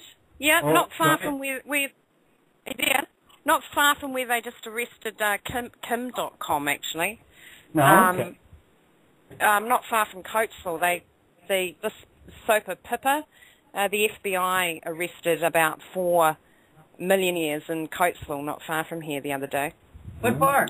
Was that for millionaires? He's the guy behind Mega Upload. Oh, that's what I was going to ask you, if that was the Mega Upload guy. Yeah, that won't bum me out. We won't be able to get Supernatural. They're going to screw us out of Supernatural, man. That'll freak me out. I'm going to withdrawal. You wouldn't be able to live, Carolyn, if you didn't have Jensen on TV. I'll have withdrawal. Yeah. So, are you still rocking and rolling? No more earthquakes, are you right now? No, well, somebody walled some South Island one, but it was in an area where nobody lives, just off the South Island at the bottom there. But that's been shaken for a couple of years, and Christchurch will continue to shake for another 30 years. They've told them. Wow. So they're going to have to move the whole city or put it on a hovercraft. Yeah. No, seriously, you've got people with post-traumatic stress disorder down there. Yeah, it's shaking it off. Yeah. They've got heaps of kids who are on, hopefully they don't medicate them all, but there's people are not coping down there very well at all, especially the children get really frightened, incredibly frightened. So there's a lot of stressed out children and a lot of stressed out parents, but they're Kiwis have got ingenuity and they tend to get their number 8 wire fencing out and rebuild. So they'll hang in there, but there's been a hell of a lot of people leave. I'd move there if they'd let me move with my cats, but they won't let you immigrate with cats anymore. What happened to all the land? Sorry, I was just going to say, what happened to all the land there that was liquefying? It still is. It still is. Oh my goodness. Liquefying. And people have fed up. They've cleaned up their yards because it's like having sewage through your property. They've cleaned them up 3 times, and then they clean them up, and then another quake happens, and it all happens all over again. So a lot of people are just, insomnia, anxiety attacks, a lot. So only the stout are really surviving down there at the moment. Wow. You know, Real somebody tough. turning into this podcast with all these accents, everybody's going to wonder what the hell language we're talking. Well, is the subject matter on children and abortion? Is that what you were discussing? Oh, well, we just kind of go off on it. With the allowance today, we just kind of We all go off on all different types of. Oh, okay, because I just wanted to cut in on the dance floor there for a bit and say that I know that we have this, advertising chucked at our children all the time, but it also, a lot of it goes back to the education system, in that there is no facilitation for children in schools to say, hey, we are more than our bodies, and it really needs to fall back on the education system to educate teenagers in that, things like the frontal lobes aren't developed until you're 18, and that is where your decision-making process is done. Your rational, is it a good idea to do this? That part of the brain isn't developed until they're 18 to 25 years old. And yeah, but so, Karen, as sexual education I got in school was basically, okay, if you do it, this is what you do if you do it. This is what you can get. They give you the STDs. If you get pregnant, you can have an abortion. But they never really preached abstinence. They never really preached, confidence or self-worth. That you can really enjoy with a loving partner. They never teach you that.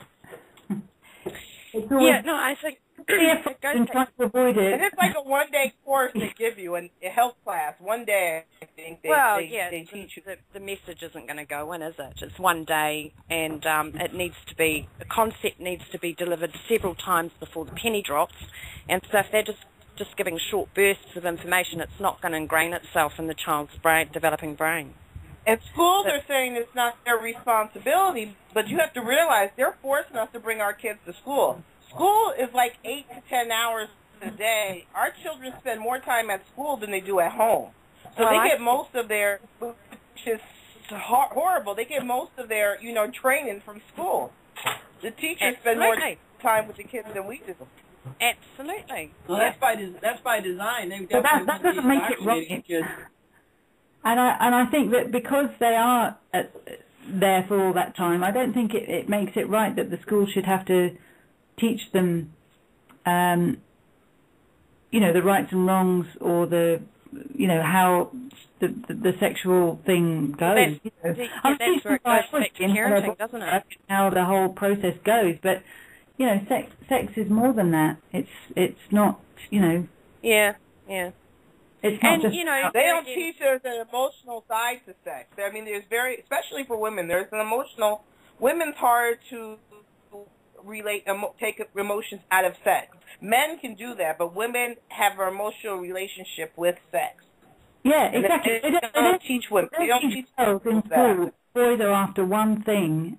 When you meet a teenage boy, he is looking at you in one dimension. They don't teach girls and that. You're looking at him at one dimension. The girl's looking at him like, oh, I just want to hold his hand. Marry him.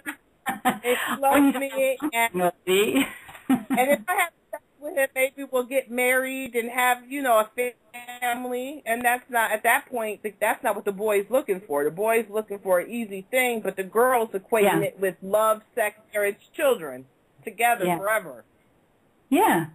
A whole package. Yeah, well, the female brain's looking at the romantic side, isn't it?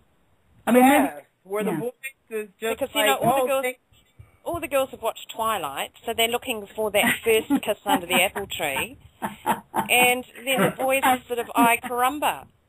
So, and that's not what they're taught at school, but I'm constantly reprogramming my daughter when she gets home from school. I'm constantly unteaching what she's been taught at school, and it all comes down to parenting, and unfortunately not everybody takes a driver's license test to be a parent. We've got a lot of kids raising kids, and they don't have the parenting skills or the life experience to actually say, hey, the school's not going to deliver this properly to my child, so I need to take responsibility, sit my son or my daughter down. But it's not even that. I can't even say kid, because I was a young mother. So I can't even say that. There's all the stuff that you're instilling in your kids. that it's taking you every day, and then as soon as they go to school, everything that you're instilling is getting uninstilled. And then you're the when you're trying to you got the CPS coming to your door. If God forbid your kid's mad at you and well, my mother did this to me, CPS is knocking at your door. And the kids know how to use it because, they're all looking for it. They're using the kids to tell on their parents for everything. Yeah. That's why, like, Paul wants to get rid of all this interference, doesn't he? Yeah, everything I instilled with my kids in school was taken away. And, oh, baby, poor, like my child, oh, poor her. And I'm like, what? Poor her. I'm trying to get her to not have sex. I'm trying to keep her in the house. I'm trying to but I'm the wrong person. Yeah, I hear what you're saying. I can't even say it's, young parents or, because I was a young mother, at 17. Yeah, I don't want to alienate everybody. What I meant by that. But I'm just saying, whatever you're instilling in your children, they're going to school and it's getting uninstilled. So it's a daily process, and they're turning the kids against the parents and the parents against the kids. I think were you a single parent? Were you a single parent? Yes, I've been a single parent. Yes, since I was 7. Yeah. Well, since I was 17. And you know what? And it's even harder because you haven't got the male voice to back you up. And what happens with teenagers is they go, yeah, Mum's always saying that. She repeats herself all the time because you haven't got the male voice to back you up and say, you listen to your mother and I agree with her and I support her. And so their fathers in their life, but we're not together. I was one of those kids, we're going to be together forever. I was one of them stupid kids, too, when I was young. Oh, we're going to be together forever. So I can take that, as I told my daughter, out of experience. We're more emotional, but the kids look at it like, Ma, she doesn't know what she's talking about. This is another time. This is another age. And I tell my kids, whatever you did, I did 5 times better and didn't get caught. They don't realize that everything that she's done, I've done, or done better. So when I'm telling you stuff... but then their attitude is, well, who are you to tell me because you committed the crime? And that's unfortunately the way all teenagers tend to think of their parents is, well, you're being a hypocrite because you did it and you're telling me not to do it. And that's the mentality behind the way their teenage brain receives it. And then they're getting backed up at school because, the school's telling them, your mother's wrong. Come to us. Your mother's wrong. So it's kind of putting a wedge in between. What you're saying is you're getting judged by the school in the first place. Well, no, it's even judged by... it might be judged, but it seems like the school and the CPS and the child welfare system wants to take your kids. They're looking for an opportunity. They're saying, we want to build families together. No, they're looking for opportunities to take your kids. So they kind of put your kids... they kind of put you and kids against each other. Because if you do something and you yell at your kid, and let's say you give them a spanking, I'm not saying a whooping, but a spanking, and justify them getting a spanking, they run to school and, my mama gave me a spanking. Yeah. And I don't need somebody to come tell me how to discipline my kids. Because the first thing I tell them... the first thing I tell them, if you want to come discipline my kid and she wants to take Keaton's from you, you can take her with you. That's what I tell them. Take her with you, because I'm not going to have anybody dictate to me how to raise my kid. And that's what's going on in America right now. It doesn't make a difference. I see it over and over again, and it starts when the kids are about 15. The kids are about 15, and they're getting the stuff from the TV, and everything the parents are doing, it's not getting through. And then they got CPS, which a kid can lie or do whatever, and they're siding with the kids, not even taking the parents. The parents always wrong. I think though that if you... And do you know how much money they get for each kid? I think that if all these programs are about money.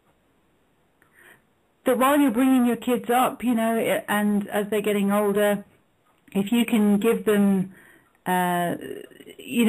just through your parenting generally, you can show that what you're saying is the case, so that they can actually see that actually, Mum knows best in this case. I can't think of any examples at the moment to give for that, but just so that they're getting an idea that, yeah, mum is the baseline.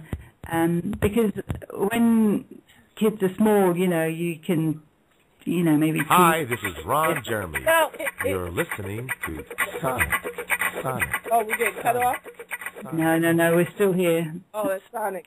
But what I found was funny. I can say, I can tell you an example, which is funny. My little son, he went to school. He wasn't even at my house. He was with his father. He went to school.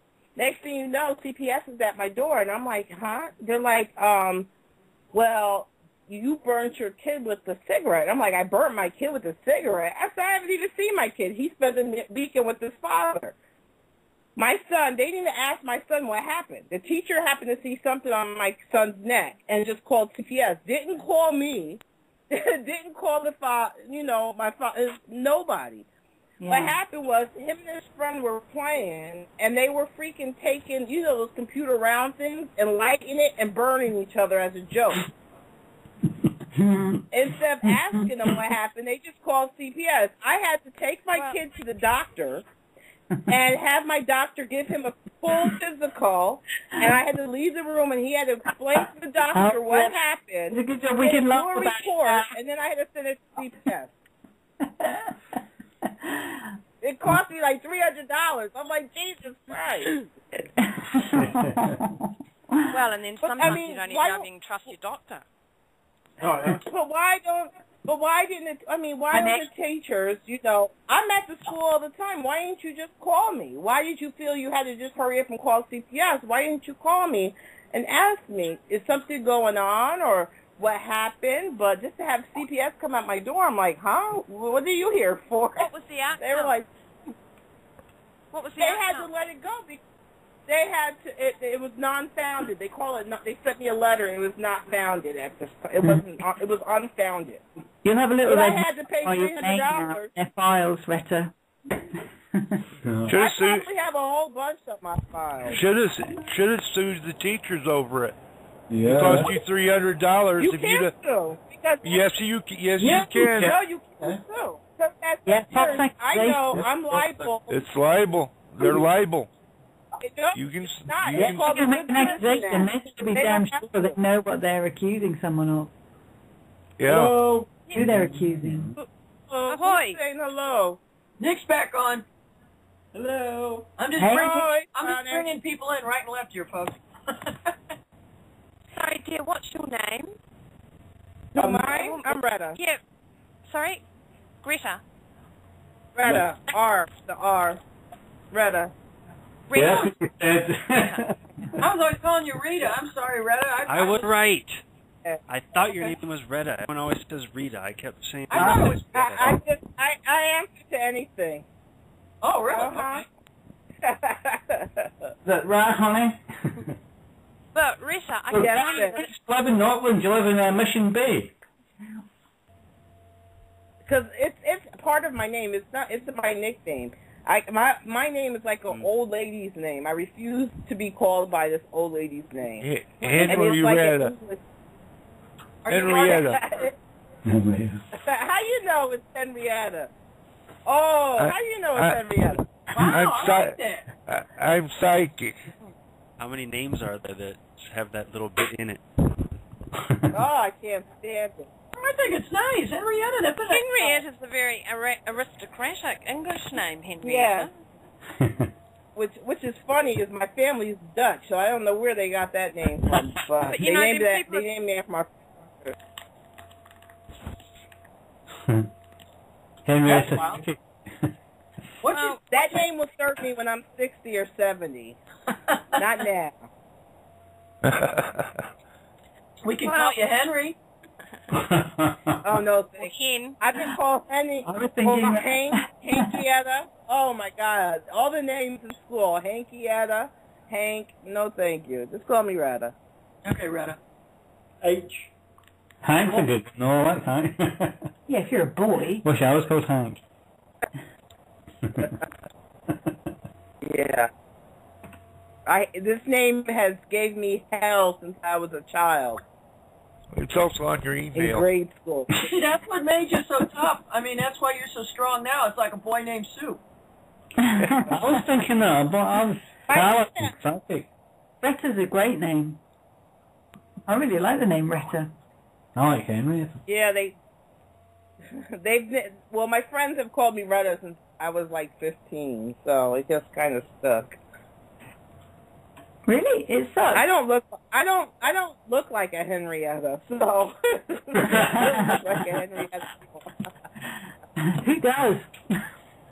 You got a great voice, though, Retta. You do. And I mean, you got a great voice. And gosh, when Karen, I talked to her on the phone, I think I love that Kiwi accent. It drives me nuts. I'm like, South Africans have great accents too. I love accents. They sound smarter. The people with the accents sound very smart. They just don't speak English, but that's they can say anything and they sound smart. Well, that's all you lot. You're the ones with the accents because you're all speaking English in a different accent to us lot. Now, what the hell do they speak in Brighton now? I'm still trying to figure that out, Phil, Nick, you know? It's English with a slightly southern drawl to it down here. Yeah, you all. You all, yeah.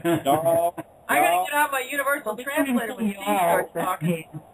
When I say southern, I mean southern as in English southern, which is more kind of like a London accent.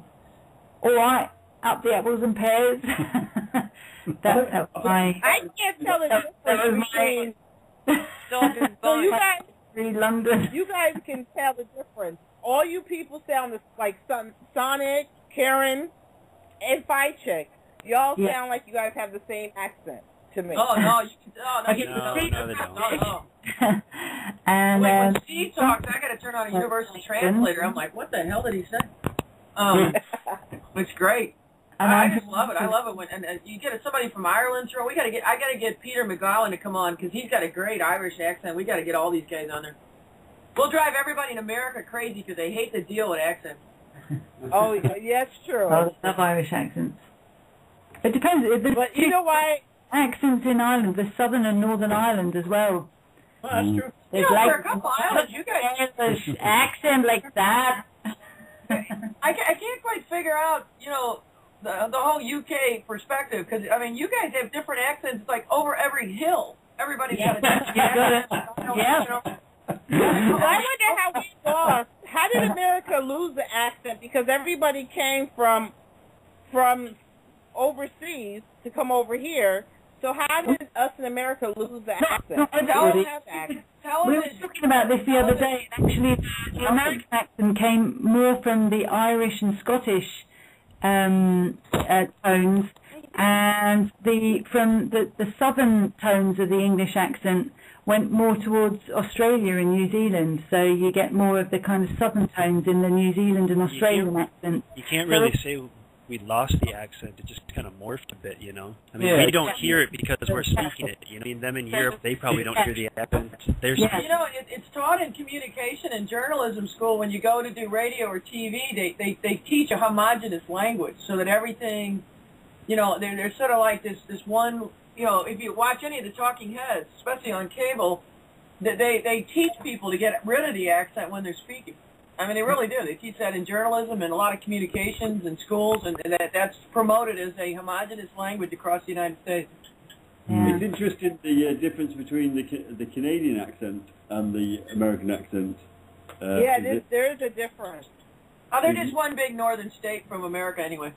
Yeah, but it's a bit like Australia and New Zealand. People get us confused. Except for Darren. Oh, hey. Darren doesn't really have an accent. He's in I'm Canada. looking at the Blog Talk radio feed. We have 30 seconds left in the recording. Yep. I noticed that, yeah. Oh, right. We're about to close down. We're about to close down tonight, so it's been... Well, actually, we got an unlimited amount of time. I got my Skype thing on. Right, but on the Blog Talk radio feed, it's cutting out. Okay, so... Well, bye, Blog Talk. Hey, Blog Talk Radio, everybody who's listening, turn on Freighter tonight. And call in. Let's keep it going. Yep. We got 2 more hours on Freighters. He doesn't even know what's going to hit him tonight. Smoke weed every day. What are you going to be talking